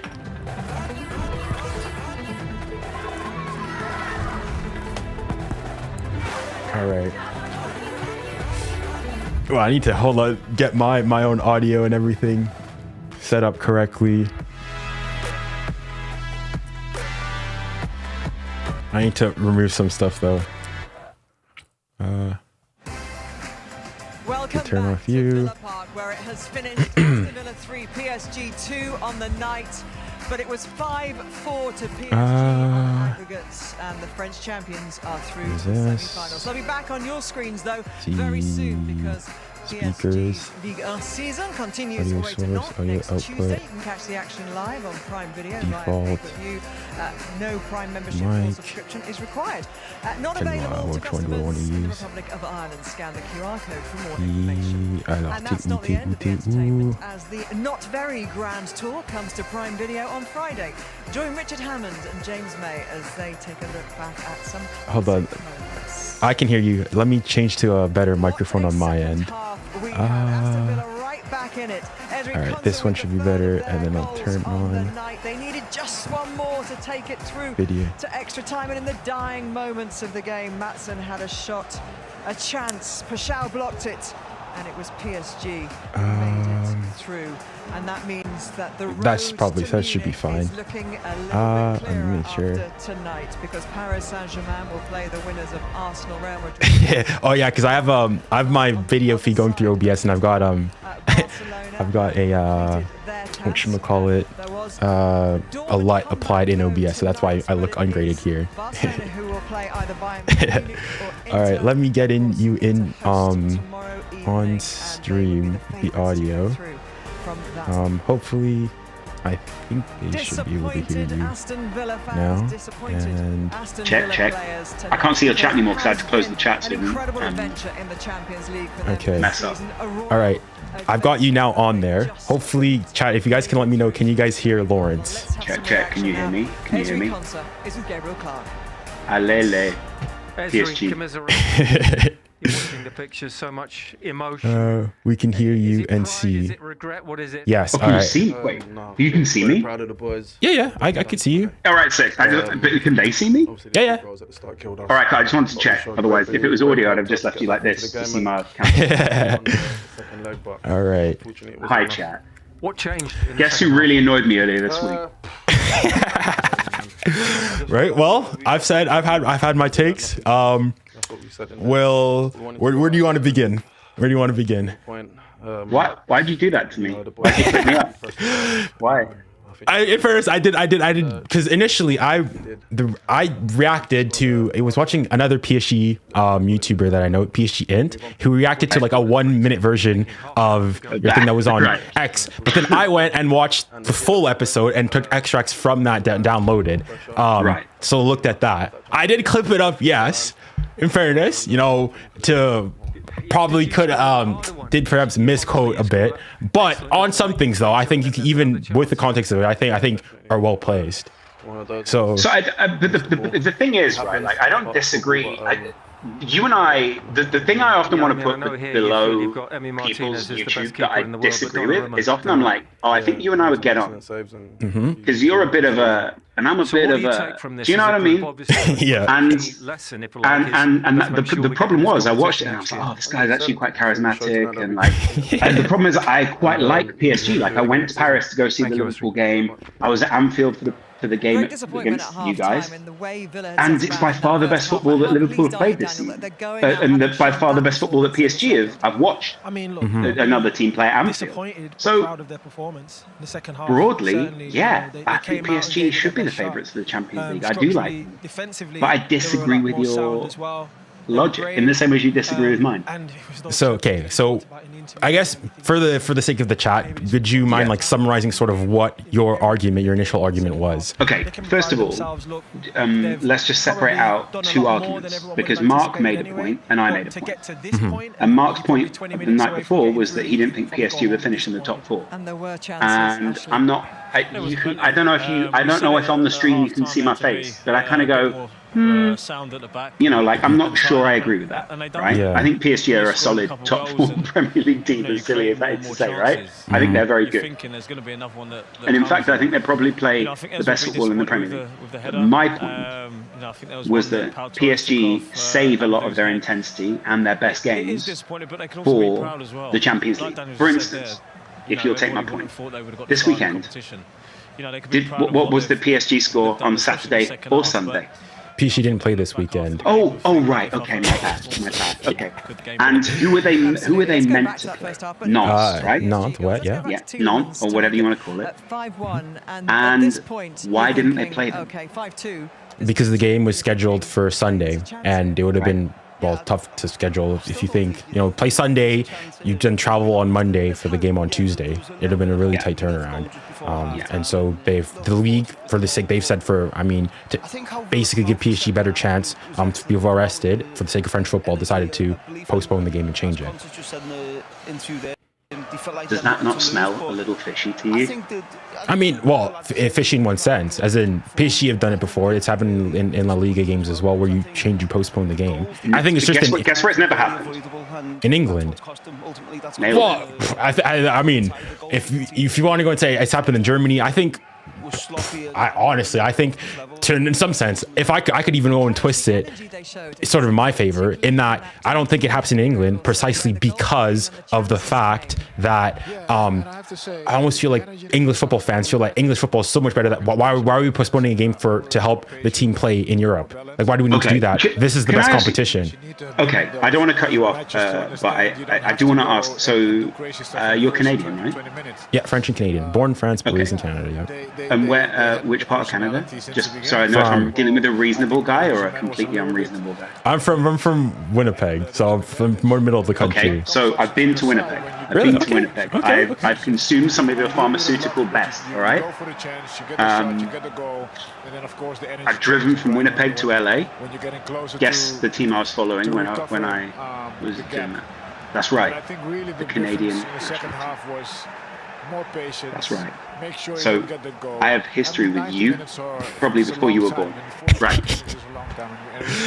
My point is with PSG, and I think the postponement point is a joke, but it does show there is an element of favoritism or a working of the environment to accommodate PSG, which I don't think is there in the UK. Maybe because I consider the Champions League and the Premier League, those two should run parallel to make it as tricky as possible and make it as difficult as possible for the best teams, because PSG, Liverpool, all these big sides have a lot of other benefits, which are benefits that even Aston Villa don't have, right? Tell me what Konsa was at that point. Did you start to think, they're going to do this? Okay, when you're saying that the benefits of the league deciding to postpone the game, I think if the game was on, I think the biggest fact is the fact that the game was on Sunday. Even like excluding that fact, but would you not just? They knew that for weeks, though. They'll have known that for a while. So a reschedule they'll have known for at least since the Champions League ties came out, which was weeks ago now, that they could have rescheduled it. So I think, so to give a bit of backstory on that, initially, actually, PSG requested for the game to be postponed, and Nantes initially immediately rejected it because, of course, yeah, they rejected it because, I'm trying to think. The reason was, first and foremost, you have to think for Nantes, obviously, it was away at Nantes. So for Nantes, PSG, receiving PSG is like the biggest game of the season. That's a lot of revenue lost on. But they also, I think they had some other things, and there were conflicts because they're currently battling for, like, they're in a relegation battle. So just switching it up like that for them doesn't work out, so on and so forth. But there were discussions with the league, etc., so on and so forth. And they went through, and even the Nantes coach, who, funnily enough, was a former PSG manager as well as PSG player, went and said that, yeah, it's actually probably best for French football for PSG to, if they can, get as much, be well rested for it. But the thing is, but the same thing would have happened with, but the same thing would happen with Lyon. The same thing would have happened with any other teams that go and play. Yeah, like Lyon today are playing Manchester United on Thursday. There's but they don't need the rest. Yeah, they don't need the rest. They could have played 2 games this week and still beat Manchester United. Right? That's a whole other argument. And we're not even debating the things that you and I disagreed over anyway. But I guess my soft point is the league.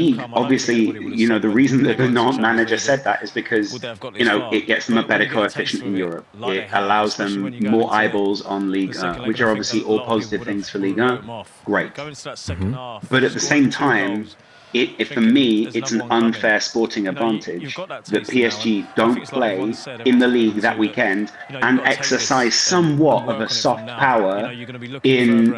I'm not going to argue about sports washing because I think that's a whole other thing that you and I can debate another time. But I think you could argue they exerted soft power over Ligue 1 in order to get an advantageous position and use the power they already had of the Champions League and being the biggest marketing factor, whether that's a good thing or not, to their advantage. And that's an unfair, from my perspective, wielding of that level of exposure. They already have all the advantages. They're in Paris. They're owned by one of the richest countries in the world. They clearly have an excellent system now in place.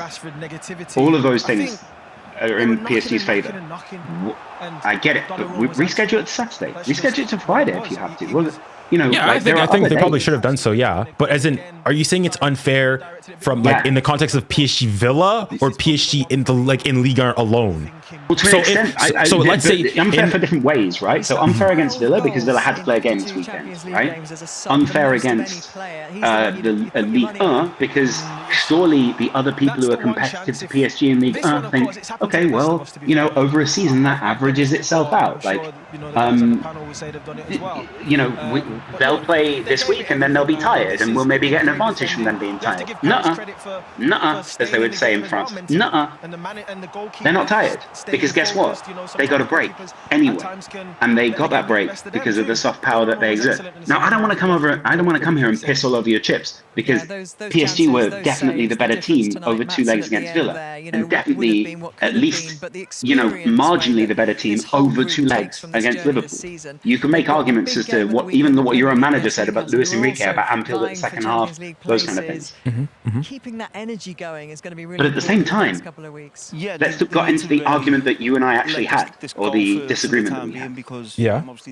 I said, I think PSG could compete for top 4 in the league, but I don't think they could keep up this level of intensity.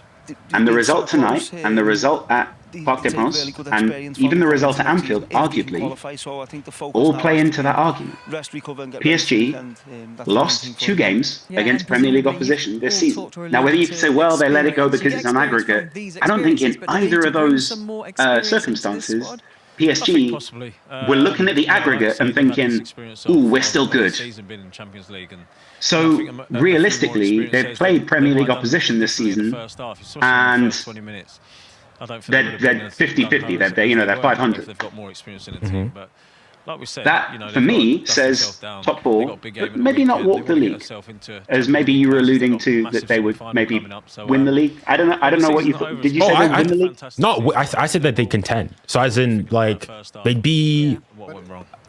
Like, I think they'd be somewhere between Liverpool and Arsenal. I think they'd be between somewhere between. Yeah, that's reason. Like going, I'm not saying that they'd go and like wash the league, or like Liverpool could still win it, so on. So like, I'm not saying, for me, going and saying that they're not top 4 for me is crazy. Especially not only that, but the fact that also that, you know, it's, I would say this Premier League season is, in terms of as good as Liverpool have been, of course, I don't think Liverpool have been, let's say, as dominant as when you guys won in 1920 or in previous years. It's more so they've been like better than like the average, because, you know, Arsenal are dropping points left, right, center, so on and so forth, and the average, like all the other big 6 teams are just like non-existent. And so in a league like this, and as well with PSG playing, going and saying that PSG not getting at least top 4 for me is crazy. That's where I disagree with Mark Goldbridge. But your point, that's more Mark, right? But you have, I mean, first of all, what's your chat saying? Like, your chat must hate me, right? Like, they literally just won a Champions League game and debating whether PSG should be in the Premier League. Like, who cares, man? Like, we just won. You guys are basically favourites for the Champions League now. Although we should definitely debate this after the Arsenal results. I'll be. You know what? No matter what, let's talk after the Arsenal second leg, because it'll be Arsenal. Like tomorrow. No. Well, I mean, we can talk tomorrow if you want. But I mean, after the second leg against PSG, wherever it is, wherever it is. After you guys have had another weekend off.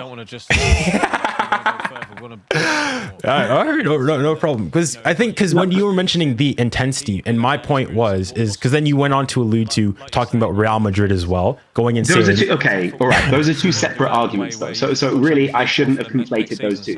But my point would be, here's my problem, right? I love this PSG squad. I think front to back, if you replace, say you put Alisson Becker in goal instead of Donnarumma, you're probably the best squad in Europe. I don't think I'm wrong.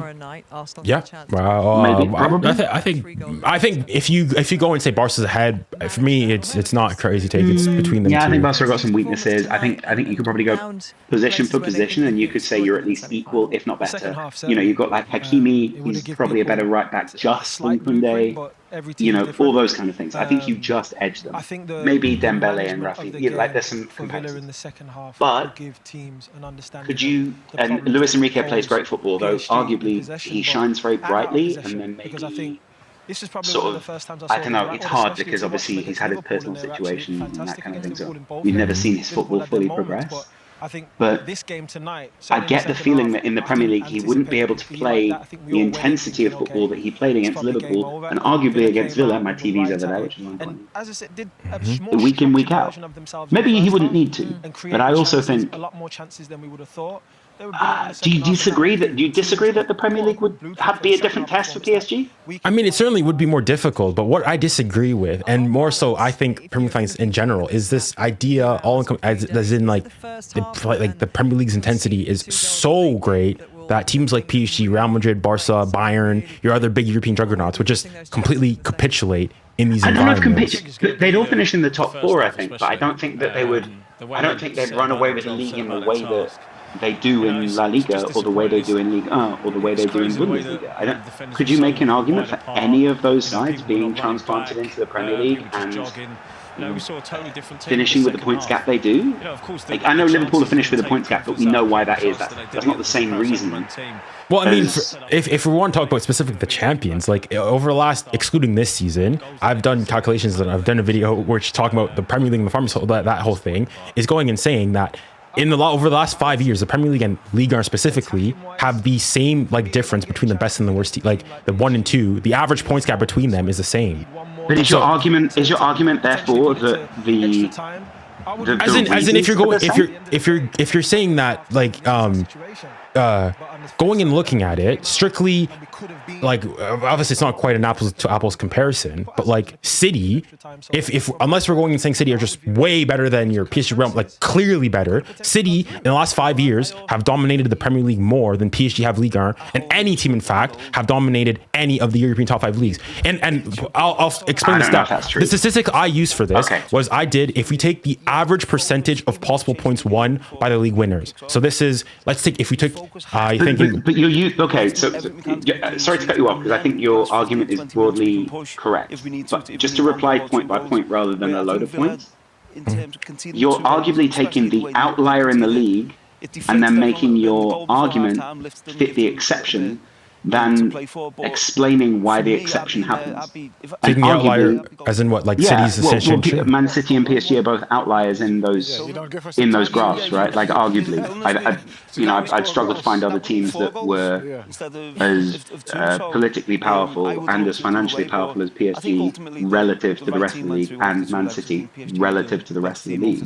As I was just going and using the fact that, like, if you look across not just City, but so in the last 5 years, both City and Liverpool, excluding this year, have won the Premier League. In France, it's been Lille and PSG. So over that 5 year span, with Lille and PSG and City and Liverpool, the champions of the league, of both leagues respectively, the Premier League champions have gotten a greater share of the possible points over that season than the Ligue 1 champions over that season. It's a good argument, but it's reductive and misleading, because, and I'm not trying to demean you as an arguer, but I find it reductive and misleading because, well, clearly you know that when Man City won it a couple of years, there's been such a tiny points gap in the first place, right? So we can't but same thing when PSG won it 2 years ago by 1 point. PSG won the league by 1.2 points, etc., so on and so forth. And likewise, City, Liverpool won it by in 1920 was like 18 points. City have won it by like 15 points. So as in when PSG win it by crazy points totals, it's everywhere on social media. Look at this. Like this time around, PSG won it a couple weeks ago. It's like, look at this, Farmers League. PSG won it in late April. But then 2 seasons ago, when they won it by 1 point, when the last year Messi, so on and so forth, were there, you don't really hear much. And you go and you talk about right. So that leads us on. Sorry, I keep cutting you off, but that leads us on to our other kind of disagreement, right? Which I guess was you strawmanned me. You set up an argument that I didn't make and then destroyed it, which I think is smart. Like, it's good. Which argument? We're all part of debate club here in the private school, guys. But the argument that you set up and then destroyed, which I wasn't making and never made, although arguably maybe I've spoken about it, is PSG. Basically, you strawman me by saying that PSG. Everyone talks about how they are in a weak league and therefore they can't be that sharp. Well, with Mbappe, Neymar, and all those guys did look like they were bored. They did look like they weren't playing to the intensity that they needed to. I'll be honest, they didn't look fit some years. And they looked like they were there for the taking for a number of sides. That argument cannot be made with this Luis Enrique side. And so it's well and good saying, like, no one would make the argument this year with PSG that because they play in inverted commas, I'm not saying it, weak league, therefore they would go out. Say they went out, I'd be like, I wouldn't say, well, it's because they're in a weak league. I'd say it's because they got outplayed by another team. And arguably they've built a side that can win the Champions League. But in previous years, yes, you could make that argument that PSG, they didn't look nearly as sharp as they... Can you name another year where PSG have looked nearly this sharp and cohesive and adaptable and all of the other things that Luis Enrique is credited with? No. Well, the 1920 season when they went to the final. But I mean, there was COVID. Well, you get what I mean. Like, yeah. But as in, even like if you talk about ever since we'll take the Neymar Mbappe era, so from 2017-18 onwards, that first year they lost to Madrid. I don't think it was an intensity thing and whatnot. They were just, I think, outplayed. They lost fair and square. Fair enough. The United game, for me, that was just, it was, for me, it's not, that was just, you went capitulated. It's just complete, pure capitulation. But surely that is played into by the fact that if they are sharper, then they don't even get close to capitulating against that Manchester United side. But the thing is, I think it's just the fact that can happen in the game, because the thing is that year too, they went and played probably one of the strongest Liverpool sides that won the Champions League that year and beat them. So I don't understand in the sense that because unless you're going the league, they're playing in the same league. Obviously, you could even make the case that those squads overall, like by the sum of their individuals, were probably better than this current squad is, and the league hasn't changed. Which team? Sorry, as in like you could make the case that based on like player for player or the quality of play, that 18-19 team when PSG lost to Manchester United that year, probably on the balance, has better players overall. If you look at like position for position compared to this team, I would agree with that we're more cohesive this time around.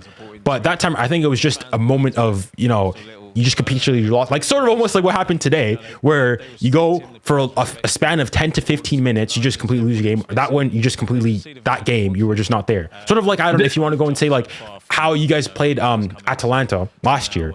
There's just games like that where you're just not good.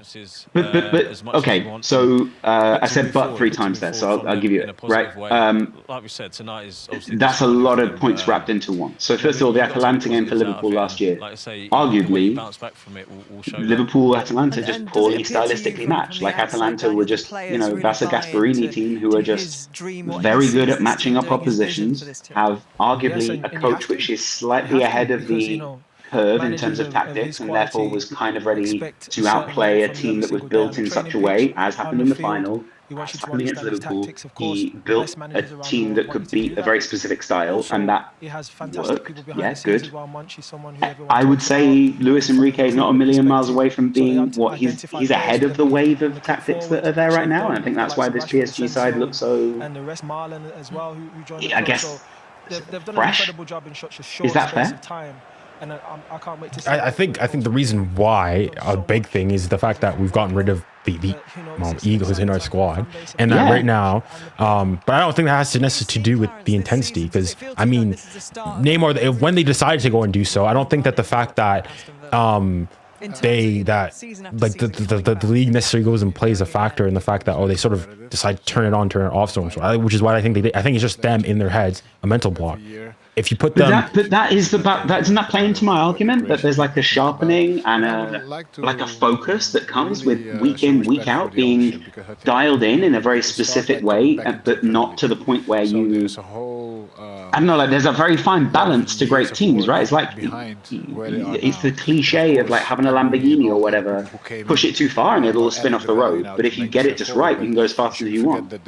I guess my point is, like, if you compare it to the Premier League, like is Liverpool needing to be nearly as switched on when they go and place Ipswich, Southampton, Leicester, and then when PSG go and play Montpellier, Saint-Etienne, and other teams like that? Like, I don't think that there's a clear drop off between the two. Like, I mean, both. No, but you could argue. So as with your short, you are picking the 3 teams in the league, or 3 of the teams in the league that are skewed very far towards the bottom of the table. I make the argument, or would have if we'd spoken, the middle mulch of teams, which is like that's a massive importance for the club, for Unai, 40 the players like is on average, or median, whatever you want to call it, stronger than in Liga, and arguably play a more intense style, which I think is more draining and has a cumulative effect that I don't think PSG experience week in, week out in Liga. It doesn't make it better or worse, it's just,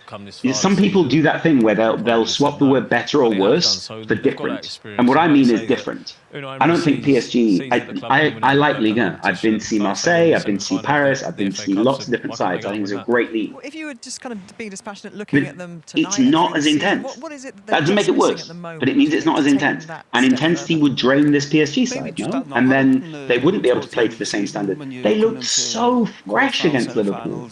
Arguably, the reason that Liverpool was so average in that first leg was because they looked tired, bro. And they were dipping at that point in the season because the Premier League doesn't give them a rest. But that's nothing to do with whether I live in Paris or whether I live in London, Edinburgh, Cardiff, or as you put it, Northern Ireland. But like, that's not relevant to the argument where I live. I don't think the Premier League is better. I just think it's different, and the benefits to PSG are very evident.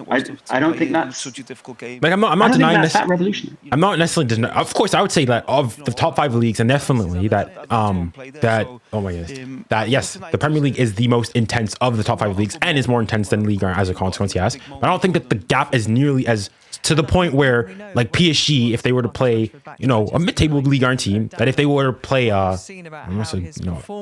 Crystal Palace, that they're like, the Premier League is completely different. I don't think it'd be something like that. I do think there would be the other thing I think which happens in the Premier League is I think there is much less respect for a top side. So I think there's much less respect in the Premier League if Palace play Liverpool or Palace play City, or probably just those two this season, maybe Arsenal. There's much less like reverence. I find PSG get a lot of reverence from other sides. Like, you know, even the non-coach this weekend is like, well, you know, it's beneficial to the league, blah, blah, blah. It's like, come on, bro, give me, like, just throw a petty punch or something. Like, you know, bring them down a little bit.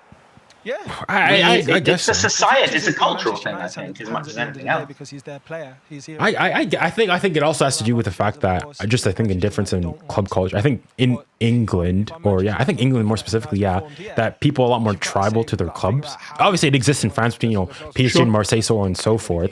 But like, so to that, I would say that, like maybe when the Crystal Palace go away to a city, they're not nearly as like, well, we're facing the mighty city as in Ligue 1. But I think, in fairness, true, but also PSG are more actually likely to drop points against those mid-table teams than City in their most dominant years, based on the statistics and how dominant they've been over that course of the last 5 years. Sure. I mean, I guess, could you argue that actually we overrated this previous PSG side, and now we're seeing what an effective Champions League and League side look like? We realized the fallacy of filling it with Mbappe, Neymar, Messi, or all these talents, that actually as we were saying at the time, maybe actually aren't going to achieve what PSG want to achieve. That's not unreasonable. I mean, because I've been thinking of people, like, there's discussions now on whether this is the best PSG team ever, etc., so on and so forth. Like, I mean, we also, like, that year when we went to the final against Bayern Munich, if they win that, we were completely telling a different story. And even though I thought Bayern game where they were better overall, if PSG win that game, you would have gone and said that Galacticos, so on and so forth worked. Yes, it helped, and it got you what you wanted. But I do think we're likable now. Yeah, we're definitely a lot more likable for sure, and it's definitely bizarre as a PSG fan to now see constantly for me on TNT, Rio Ferdinand just falling in love with 𝙀𝙬 and everything. Not gonna I'm telling you, calm down a bit as well. Like, easy, you got me thinking he's a PSG fan. But also, I wouldn't, like, as I said previously, like, we've also had gone to semis, made to the finals. I think we're a much more balanced team is definitely what we've got. We've maybe got less individual star power, but whereas, I'm not sure, I know how to say this in French, but I'm not sure if I can express it properly in English. I'd say previously it was the stars that made the collective shine. So it was your Mbappe, a moment of brilliance, a Neymar, a moment of brilliance, Messi for that little spell, that would then elevate the team. Whereas now, the team is so good, so that now the individuals can have their little moments to spark and shine, so on and so forth. And it can come from a lot more different players. So, but also, this, like, would you argue maybe that all of your stars are on a level, if not maybe 2 levels below Mbappe, Neymar, and Messi level, not quality, but of star? Like Dembele is not the star that. Oh yeah, you've got less stars for sure. I mean, that was the whole. He just wants to play football. I think that, I mean, I think overall, yes, for the team, for the fact of playing football, I think football, like I like to use, has been respected in that you can't just sort of with what like happening at Real Madrid. I remember the discourse this season was that, look at Real Madrid, they won the Champions League. They're the best team in the world. They bring in arguably one of the best, if not the best player in the world, Mbappe, this summer. Football's done for the next 10 years. And look where they're going now. I think they're having their worst ever Champions League campaign in terms of losses. In fairness, they're still technically on for a treble.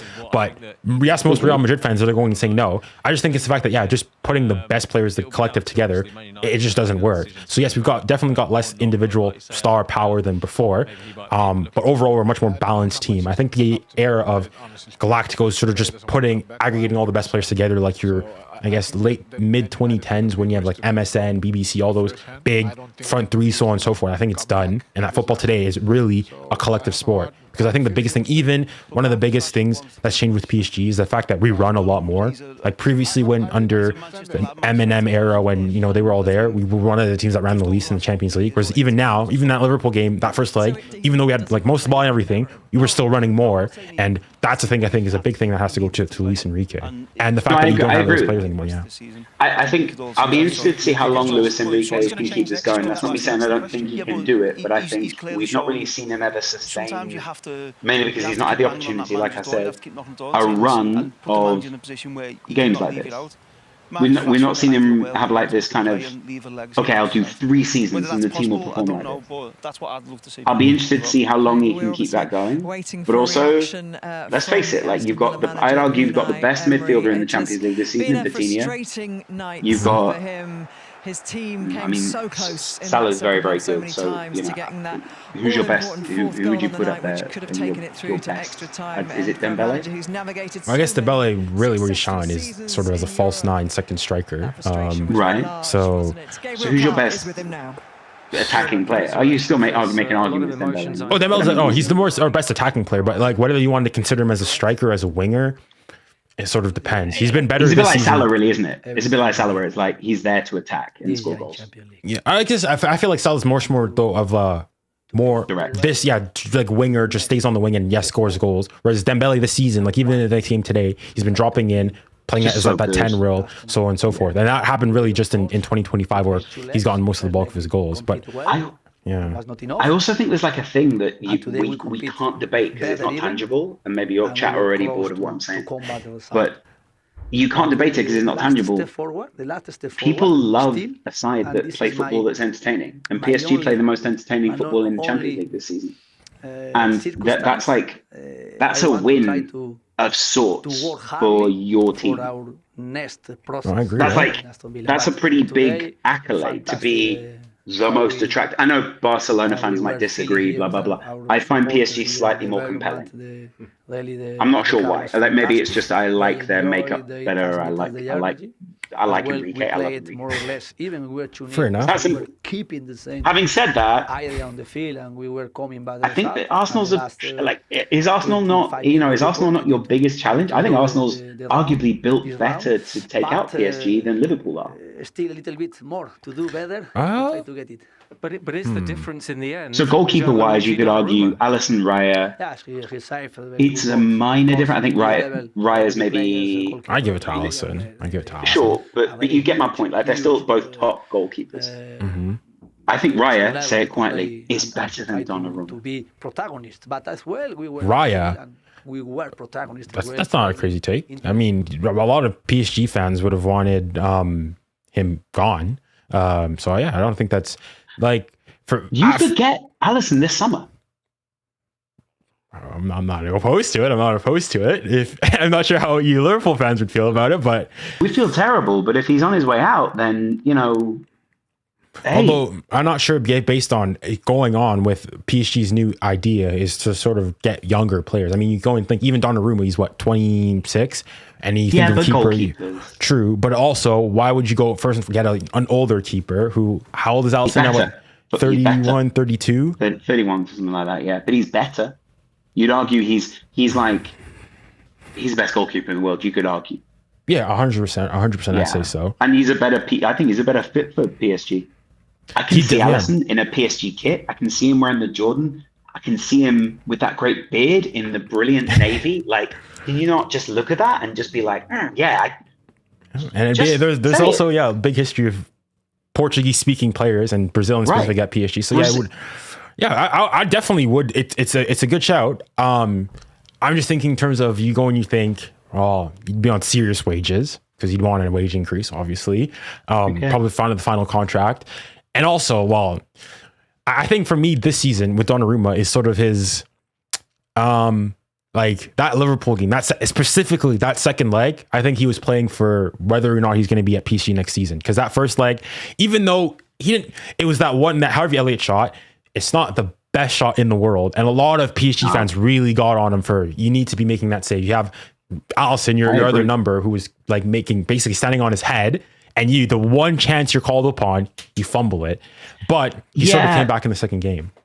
You can make a good argument that Elliott sort of just surprised them. Like it was a shot was just, you can't blame the goalkeeper there. Is the striker's probably got the advantage maybe? Mm-hmm. Even then, that's irrelevant, right? I still think you're a couple of pieces away from having 2 or 3 seasons of dominance or 2 or 3 seasons of very, very competitive Champions League and just, continuation in Liga, right? Yeah, absolutely. Yeah. Are we agreeing this much? Like, are we friends? Are we really agreeing this much? Like, because I thought you hated me. Oh, I think for me, it's more so because I think you, perhaps I would say almost, is that I think you've gone, you've seen, you've explored, you've watched other leagues, and my issue sometimes, especially because now I live in London, is the fan that I get the perspective. Wait, where do you live? I live in London. I'm in London. Can you say east or west? I'm in central London. I'm in Camden. I study at UCL. I'm a student at UCL. Bro, I can't believe we didn't do this in person. Yeah. See, I've only just come across. We should go for coffee. No problem. Okay, great. Good. But yeah. I can't believe you live in London. I thought you lived in like somewhere. What? No, I'm studying. Well, right now I'm preparing. Got exams coming up, but yeah. I'm on the live stream. Sorry, my wife just came in. No problem. I didn't realize you lived in Camden. Okay, great. Yeah. Well, this makes things much easier. Yeah. Okay. But yeah, as I was my point is that I almost feel sometimes I feel generally as being somebody who's lived down in England, there's some respect in football of English superiority, that England is just the best at international level and at club level. Like for me, I found it's only in England I hear, of course, separate, but there's the idea of like, especially, I'll just stay on club level, that like, it's only ever in England I've heard English people say, or English footballing fans saying that the Premier League is a more prestigious competition to win than the Champions League. For me, that is that's a ridiculous take. Who said that to you? Oh no, I've not. I mean, I've heard it was on the overlap. You had Jamie Carragher and oh my god, what's his name? Gary Neville. I mean, in fairness, he's a Liverpool said. He went and said that. And they've gone and said, like, I think you can make the case, and even the people, I think you must know, the club or the club live, them is all they meant. Those guys. Yeah, they said, so they weren't, somebody called in, actually, an English fan said that he said that the Champions League is more difficult to win and that it's more prestigious to win. They disagreed on both statements. I could hear the take on it's more difficult to win the Premier League because of the fact that the Premier League is 38 games, but then again, you could say that about every league. So I think you can only extrapolate saying that winning a league is more difficult than winning a cup competition.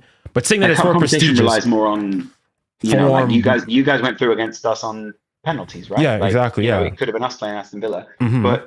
And it wasn't, and rightly so. PSG with a better team over 2 legs, just so no one clips that up and no one does me, right? But that's not really my point. My point is, like, I think it's more prestigious to win the Champions League because maybe the quality of opponent is considered higher on average, maybe. Obviously, you're playing the champions broadly. And really, you have to go through Real Madrid, or you have to go through PSG, or you have to go through Bayern. But then it's harder, I think, in relative terms to win any league. Yeah, so that's the exact argument that I made. So I could hear if you want to go and say that winning a 38 game league is harder because you have to play every team home and away. Yeah, right. But the prestige one for me, I completely no. It's hard to argue against the Champions League. Isn't I think the thing is, I think people on the over, there's probably a lot of also, club bias and, because, Liverpool are the most successful club in England and Europe. So Liverpool fans are obviously going to say, yes, of course it's the Champions League, whereas United fans and City fans, maybe they'll go and say, nah, it's the Premier League. Can I just say though, I don't think Liverpool fans, obviously, I think Liverpool fans say it means more, but it means more specifically to us. Look, I could say that individually, like I heard the take when you guys won it in 1920, that you could say that in that season you would have rather won the Premier League than the Champions League because you had, and if you want to talk in that time, had never won the Premier League. Won both. Yeah, you rather win it because it means more because you haven't won it. But going and saying though that it's more prestigious, like objectively, not as a Liverpool fan, but overall, for me, is crazy. Maybe to you, it means more but not more prestigious. So, yeah. Your problem is what you've done here is you've quoted Jamie Carragher, Gary Neville, and the club as your sources. And, as much as I respect and have I've had good friendships in the past with the club. No, they're wrong. But okay. I guess the other thing that upset me was, or sort of like, it didn't offend me, but like maybe I was like, ooh, that's hard, is when you projected American exceptionalism onto the British or the United Kingdom. And I think American exceptionalism is different to British exceptionalism. And it's different because the Americans, you made a comparison of, and I think I was the clip in that video. It was about the way that the Americans go around the world and say like, well, the NBA is the best or the NFL is the best or all these kind of things or something along those lines where it's like our sport is the best. I don't know if I don't know if that's the case across England, maybe across England, but not across the UK. And I also think England fans are very different in their makeup and DNA to Liverpool fans, specifically Liverpool, but also just England fans are different to domestic football fans. Does that make sense? I get it, but to expand on my point, I'll stick to, because international I think is slightly different, but at club level is sort of the fact, oftentimes I go in here, wherever it is when you like on TNT, you go and say in the Champions League specifically, I'll see a game of player, they're so good. And you have a BT pundit go and say, I wish you could see him in the Premier League. I wish you could. But but then, of course, but why do you say? Because if I saw a good player, I never say I want to see him play in Ligue 1. I say that I want him at my team. That's reasonable. Because there's always the take of, like, even with Mbappe, but all the goals that you've scored, all this, that, and the other. Yeah, but look at the quality of the league. It doesn't really count. Like even PSG going and saying we're currently PSG are undefeated, have not lost a single game in the league. But it's the first thing people say is, but the quality of the league. But the quality is the first thing people go and say. Not that that's actually pretty impressive. Why is that not true though? Why is that not? Why is that? I'm not saying that I disagree. I'm just saying, why is that an unreasonable thing to say? Look at the quality of the league. Because is it not reasonable to say, well, look at the things which are being put up against them? Like, is that not a reasonable argument, or at least question to ask? Okay, but I just think so. Okay, would you agree then in terms of? Do you think Ligue 1 is a farmers' league, or in whichever definition you want to define it? No, I think the quality of football over Europe has risen substantially over the past 4 or 5 seasons. Before that, you could make an argument that Liga had a very big disparity. And I think a few people are ahead of the curve, maybe you, because you watch more Liga, and a few people are behind the curve, arguably people who watch less Liga, and therefore they just repeat or rabbit the old words or the old phrases and the old ideas because they just don't update their views. So would you have said that Liga, it was a lower quality league because of the intrinsic quality of the league, not because of, if you want, the dominance of, you know, PSG just dominating. Because that's oftentimes the case that I have. Some people will argue on the case that because PSG, you know, have won what, I think like 12 of the last 14 league titles, therefore they're a farmers league. The league is a farmers league. Are those two things mutually exclusive? Can it not be that there is obviously a lack of quality in the league and PSG can also be either really good or, like, you know, levels above everyone else because of their level of investment, because of their inherent geographical benefit, which is like, you know, players want to go and test out the clubs in Paris. And like, and when I say the clubs, I mean like the bars. Like, you know, is that not an inherent benefit for PSG? And also they want the Qatar brand deals. They want to be able to fly business or first class to somewhere with their wife or their side piece or whatever. And I mean, they want that benefit. I definitely agree that living in Paris is an attraction, but you also think from a player perspective, and why oftentimes PSG have to actually overspend for players is the fact that you're playing in a lower, less competitive, or what's perceived to be as a less competitive league, and as a result, you need to overcompensate, because all else being equal, if you're a player and you've got the choice between playing, I don't know, for PSG or let's take it like Man City, both, okay, Bar City this season, obviously, but both top quality, very top tier names that are constantly in the Champions League, fighting for league titles. So you can say that you'll be equally successful. You start for both teams. Well, in that case, all else being equal, if the same contract is offered, you'll probably go and say, I'd rather play in the Premier League because, well, first, I'll have more eyes on me in that case. And I'd rather play in the Premier League. So often as PSG have to compensate, go and pay you extra to go and say, okay, come in Paris. Even though you go and say that, oh yes, you probably rather live in, you know, Paris and Manchester. You know, I've never, no. I mean, some of them live in Manchester, some of them live in outer Manchester, or like, you know, in the countryside. But like, I get your point. I get what you mean. I guess I just think sometimes at PSG, not in the way that they treat the league, like with what they did this weekend, are they not contributing to the problem of the gap between PSG and everyone else, and therefore diminishing the league by not playing in it this weekend, whilst at the same time making the argument that the league needs to be better to make the product better? Should the powerful, and you know, this isn't some sort of like communist argument, but should the powerful actors in PSG not try to raise all ships or all boats? You could argue that's not their responsibility. You could argue, you know, well, why should the Qataris care? But then surely the other side of that argument is, well, they're called Paris Saint-Germain. Where is Paris? Where is Saint-Germain? But like, where specifically is Paris? And why does geography matter? Well, it matters because the whole point of this is you're proud of where you come from and the values which make that place up. Hence why the ultras at PSG are so powerful. And I love the PSG ultras because, you know, they make big political points. They make the point, you know, when Vlahovic was going to sign for PSG, they got there and they were like, no, we don't want someone who supports Serbian genocide to play for our side. That's very powerful. That is a reflection of Paris. It's not a reflection of how Qatar feel. It's a reflection of Paris. If I was Parisian, I would be so proud of the fact that they supported Kosovo and they supported a genuine political ideal ahead of winning the Champions League.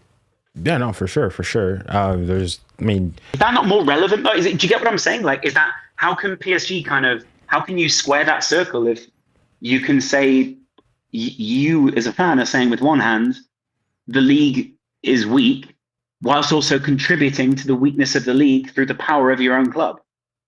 I think, well, regarding PSG's power, I mean, and finally you say that. So recently, the Rennes manager, so when Ousmane Dembélé was formed and 𝙀𝙖 were formed, the Rennes manager was asked, is the fact that PSG dominates is it bad for the league? And he said, rightfully, that over the course of the season, a team, you only play PSG twice. There's only 6 points that you have. When Marseille are, 21 points behind you, that's not the fault of PSG. PSG can only play you. You can only play them twice, sure, but etc. So on and so forth. Okay, that's fine. But then, the argument to that is players don't look at playing PSG twice in a season. Players look at, well, first of all, where am I going to make the most money? Where am I going to have the most eyes on me?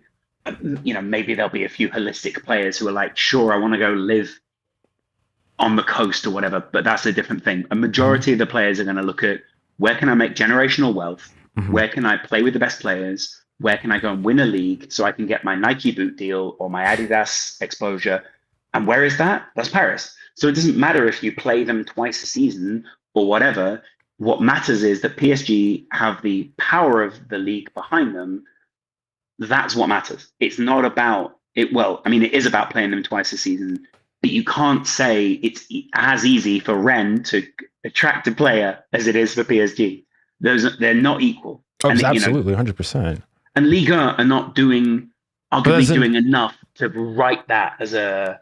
But then, as in, if you would go and say that, what would you suppose Liga do? I mean, PSG is an independent entity.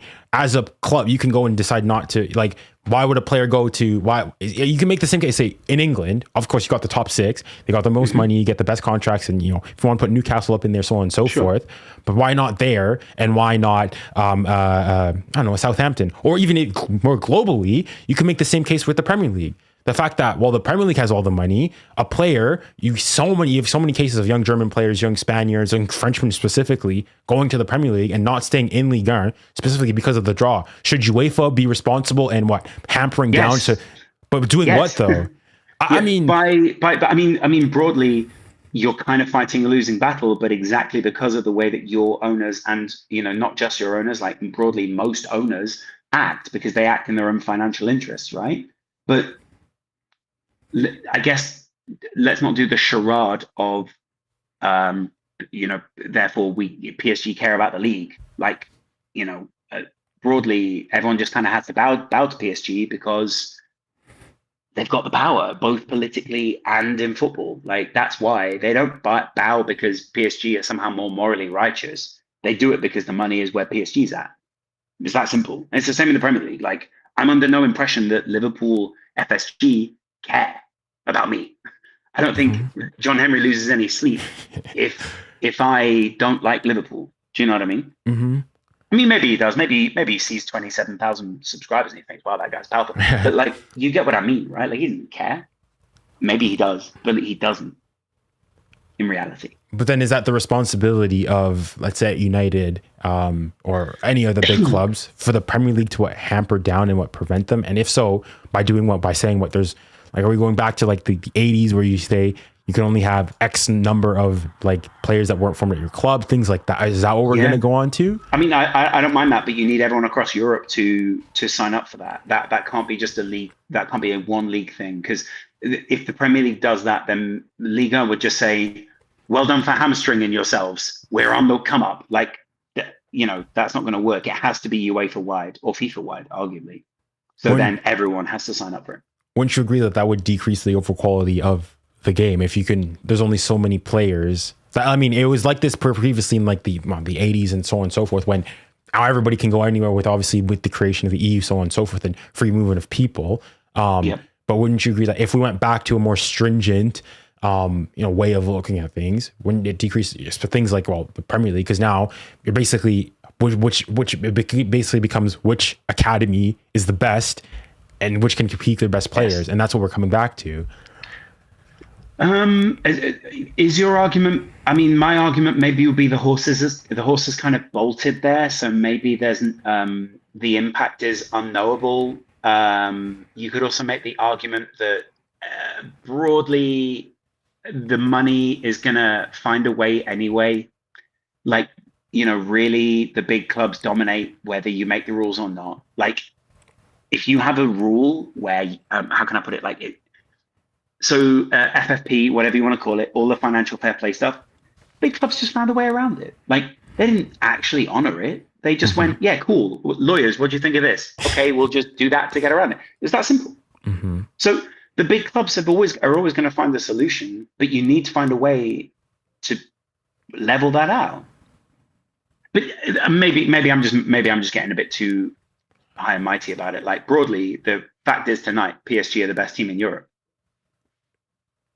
I think it's a conversation for sure. But I mean, can you think? I mean, Barcelona, whatever. I think PSG are a better team broadly. I think it's, if I would say, I'd probably put PSG just ahead of Barca, but again, you can make the case again that even today that they're sure, it shows like I'm not impressed. Actually, even with the tie overall, I thought even in that first game, I don't think sort of let our foot off the gas, and I don't think we really were. I think we played at a 7 out of 10 there as well. And again today, luckily, you had that 3-1 advantage and you scored 2 early, but things could have very easily gone the other way around. But then also you could, I guess, there were a lot of chances. That exactly. When Tielemans had that header. Yeah, I thought I was under. That was 5. If it goes to 5-5, I've got to admit, I mean, I think you lose it in not regular time.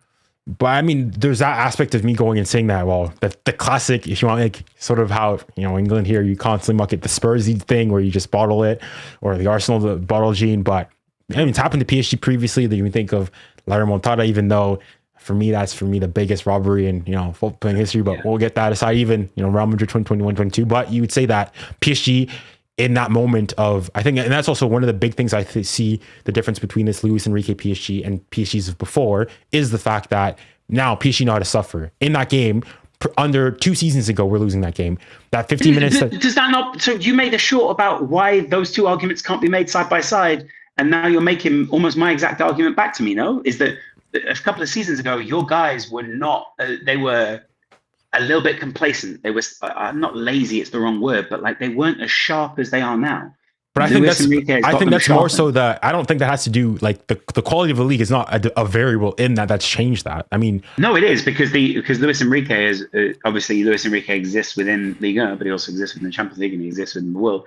But he exists within Ligue 1, a place where Luis Enrique has come in and said, okay, previously we thought about Ligue 1 in this way. Let's change the way we think about it and play it, and we'll benefit in the Champions League. Luis Enrique's task was surely come in and win the Champions League. That was his MO. Certainly, I'd still say we're even ahead of schedule right now, I would say, based on how things are arguably going. I mean, that's a Luis Enrique trait. So yeah, fair enough. But I think broadly, I think that's kind of the point, though. Under Mbappe, Neymar, and whoever else, Messi to an extent, though I think Messi's maybe the exception to the rule, you guys were a little bit complacent. You were a little bit you should have put games out of reach of other teams, and you just didn't. And I think that could be put down to complacency. But complacency, what's the link with the league intrinsically, in the fact, like, if PSG had played in the Premier League, it would have been, I think it was more so think of mentality that these players thought they were better and that they didn't need to do this, and that they sort of picked their games. But I think but in the Premier League, week in, week out, you're not allowed to think you're better to that degree. And I think you're not allowed to pick your games in that way. There is still an element of picking games. Good sides will always be able to always have the better advantage of squad management, those kind of things. That's not the point I'm making. In the Premier League, I don't really think there is a week where you can rotate 8 players. And in the Premier League, you will not be allowed against Nantes or whoever to go, hey, can we do this another week, guys? Yeah, I don't feel like playing. Do you know what I mean?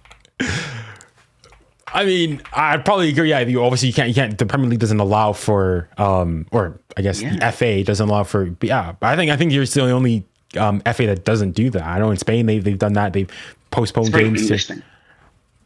But then it's very like, oh, we're the hard done by. Like, it's a very English mentality of sort of like, if we're going to do it, we'll do it the honourable way, chaps. Like, I don't necessarily respect it, but I guess I do respect it a bit. That they're like, you're big. Be big. Do you know what I mean? It feels a bit like an abuse of power, I guess. So then you said, okay, you can't pick your games, but like, I don't know, when even last year with, who was it? The team that had the really small stadium that I can't remember against. Do you mean in the Champions League or do you mean in the Premier League? Luton Town. There you go. Luton Town. Sure. Like games like that. Obviously, I'm picking the worst teams, but like you got like your Southampton, Leicester, Ipswich. But Luton was one of the hardest places to go to last season. They beat. I think they got points off Arsenal. They got points off Liverpool. They got points off a lot of the top sides. So it wasn't one of the easiest places to go to. It was one of the like most horrible, intense, physically challenging games you could have had in the league. Liverpool. I can't remember, maybe even Man City. I can't remember the other sides, but there are a number of sides that went there and dropped points.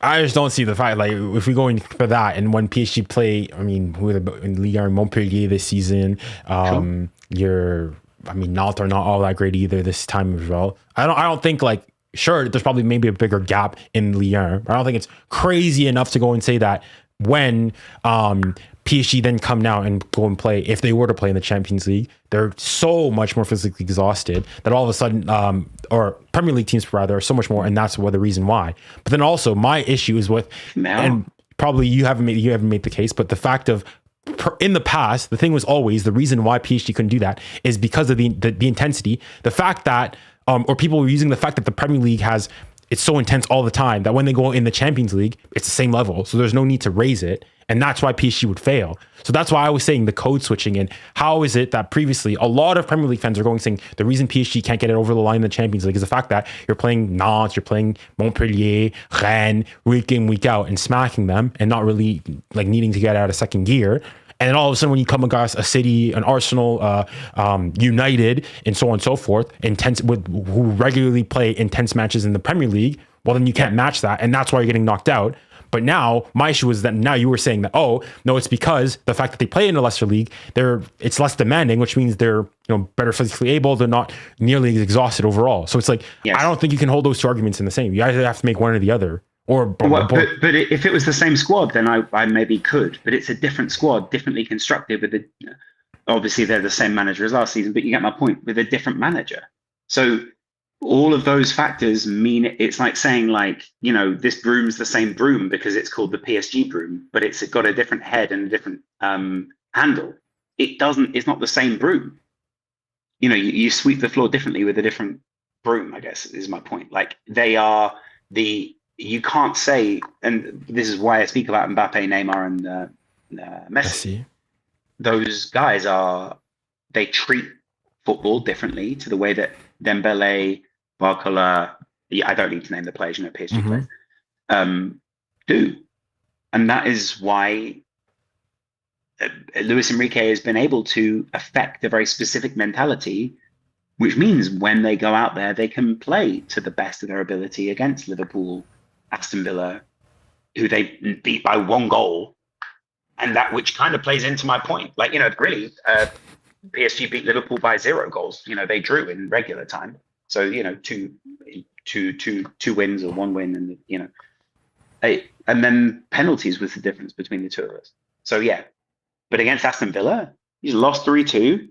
And in the other game, realistically, Aston Villa kind of let the game get away from them. And I think that's fair enough. But I don't know. I do know, actually. I think the Aston Villa game and I think the Arsenal game will show. I think the Arsenal game broadly will show. I'm willing to put my balls on the line and say I think Arsenal go through. I think Arsenal go through. Okay. I mean, even though I'm also saying that because I think it'll be more interesting for you if in a few weeks' time when we chat again, you can either rub it in my face or I can rub it in your face, because that's just going to make for more interesting content, right? Absolutely. I mean, Arsenal, even though I've got because obviously being in England, I have to have my own English team, and fortunately, Spurs aren't looking too hot recently, so I've got bro. Why Spurs? Why'd you pick Spurs? Because when I was wanting to choose a team, I had a bunch of Arsenal fans, a bunch of Chelsea fans, and I used to live with my aunt and uncle in Walthamstow. Funnily enough, literally right by Arsenal's youth academy, and so I was like, well, I'm gonna choose the local team, biggest local team, so it was Spurs. And so despite that, I have a huge Arsenal agenda. But Arsenal's a good team. And definitely it's not a cakewalk. I mean, assuming they go through, obviously, because Are you gonna go to the game? If I had the money to do so, I wish I could go, but probably won't be able to do so. But I don't know. We'll see. I don't know. I feel like it's worth it. You probably try it. You probably get in. Hopefully, we'll see. But no, Arsenal are a good team, and it'd be a I think where you were mentioning before that they're better built perhaps to play at PSG, and I think probably because I think Arsenal, Liverpool is a lot more sort of still the Jurgen Klopp guiding pricing, going so on and so forth. I think though that Arsenal defensively are a lot more astute and can sit back a lot more, and that's the thing that PSG have even struggled in. Obviously, is beating low blocks, and Arsenal can very much so just sit back, absorb pressure, get one on the counter, and really sort of lock up shop, which is even sort of why I think it's going to be really difficult for Real Madrid tomorrow to go and go and win the game just because of how good they are. Will they now just Arsenal might capitulate and do like a Spurs thing, but I think they go through, and then I actually think it's the best tie of that round is Arsenal versus PSG. It's the biggest of every single one. I mean, what's it going to be? It's going to be Barca Inter, I think. Of the semi-final specific. I thought of the entire Champions League. No. Okay. I mean, Barca Inter that's a pretty big tie, I'd say. A bit more I think Arsenal versus you guys is more like it's the French connection, the whole. You know what I mean? I think there's probably more. Even Barca Inter. I mean, those are huge teams. Both teams. It'll be sort of the new kids on the block, and Arsenal and PSG wanting to win their first Champions League, to the established, old heads in Inter and Barcelona who've been there, done that. But I think okay, Inter are being slept on a lot, and this is by everywhere in France, 100%. England, everywhere, because I think they conceded the least goals in the previous round. Finished what was it, third in the league phase as well. So I honestly, and especially going and seeing how Barca played against Dortmund, I think there's certainly something there for Inter to go and do. So do you want to have a friendly wager? I'm not a betting man, but it could be lunch, it could be coffee, it could be whatever you want. You know what I mean? I mean, if you man of culture, right? Sure, yeah. All right, I'm going to say Arsenal go through in the next round, and I think you're going to say PSG go through in the next round. Yeah, I'll say. And obviously, if Arsenal go out to Real Madrid now, then I owe you lunch by proxy. But that's not the same thing. I think it's. I'd edge it out just based on how those teams have been playing. 55-45 to PSG, just ever so slightly. And that's probably PSG bias in there. But definitely, I could if Arsenal go and beat PSG, it's not a shock. It definitely could happen. Obviously, it'd be devastated.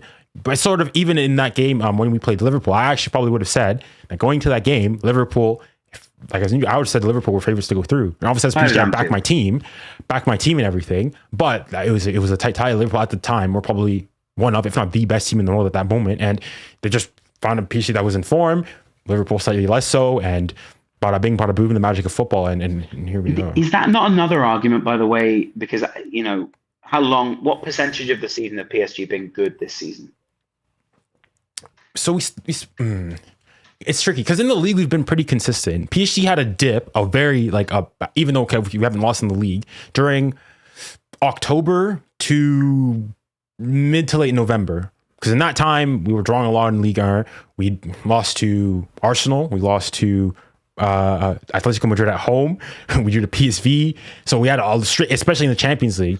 So in the league we've been more consistent, we've been good, but in the Champions League, that's when we were 25th, battling basically to just stay in. Sure. And it's just that we kicked into really good form basically end of December. Is ever since then we've just, I think when we lost to you guys at the Parc des Princes, we'd gone 11 games just only winning, something like that. So yeah, I think that's also sort of the magic of the Champions League, in which, and actually something I enjoy, that because in the past PSG have actually usually start seasons off really, really well and then taper off, fall off in the latter parts. Whereas these last 2 years, especially with Luis Enrique, even last year, I'm thinking of in the Champions League, PSG needed deadline day, basically Newcastle to, match them or lose the result to go through to begin with. And then they still make a semifinal next time round. So I think, it's about increasing and peaking at the right time. And I think there's also an aspect of good fortune that we fortunately got Liverpool in a moment where they were a bit, struggling a bit more. Okay. I think you're right. I think broadly, I think we'll have a surer look at it when they played Arsenal. Okay, no problem. Then if you've beaten Aston Villa, Liverpool, and Arsenal, there's an argument to say that PSG could finish second to Liverpool in the Premier League. I'll give you that. Yeah, that's what I'm saying. If PSG win the Champions League, I'm saying PSG would win in the Premier League at that point. But no, if PSG win the Champions League this season, I think I think you guys are the best team in the I think you're the best and most compelling side in the Champions League this season. And I just love Vitinha. But apart from that, sure, you can have it. Sounds good.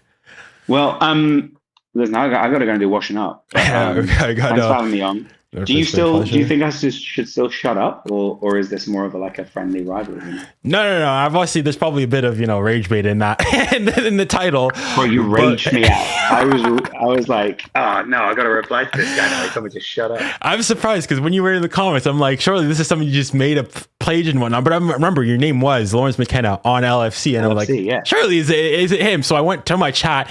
On YouTube, I said go to channel. It's like, fair enough. This is 27,000. So it was you, yeah. So one of your mods modded me. They were like, I'm gonna put this guy in rest mode for a minute or whatever it is, and I was like, what are you doing? Like, bro, you can't do 4 shorts on me back to back and then be like, nope, you can't comment. I was like, what? No, fair enough. I'll apologize for that, but no, it's nice that I think it's funny. It's nice that you went and commented, and it's been a pleasure speaking with you. Yeah, it's nice to chat to you, man. Thank you. And in the future. Yeah, I'm glad you're actually a reasonable guy. Yeah, hit me up on Instagram or whatever, and we'll go from there. But sounds good. Good luck against Arsenal, and well, we'll see tomorrow night. But enjoy the rest of it, and congrats for going through, because you guys deserved it. All right, thank you very much. See you. Much love, guys. See you later. Bye. Bye. Whew.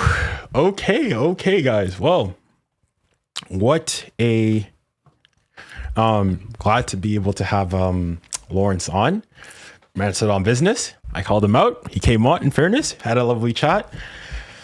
All right. How many of you are still here to begin with? I'm sure there probably aren't many of you, 5 of you. There. All right.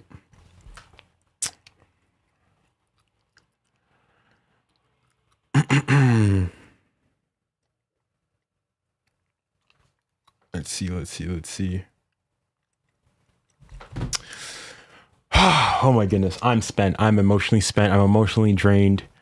Dang, I still have to record my post-game reactions. Yeah, I'm just still trying to think of that game, trying to digest the game. We were not good. And yeah, I mean, in the end, you're going to say champions find a way to win. I want to have a look at still the stats overall in this game. They are not pretty. Not pretty for my perspective.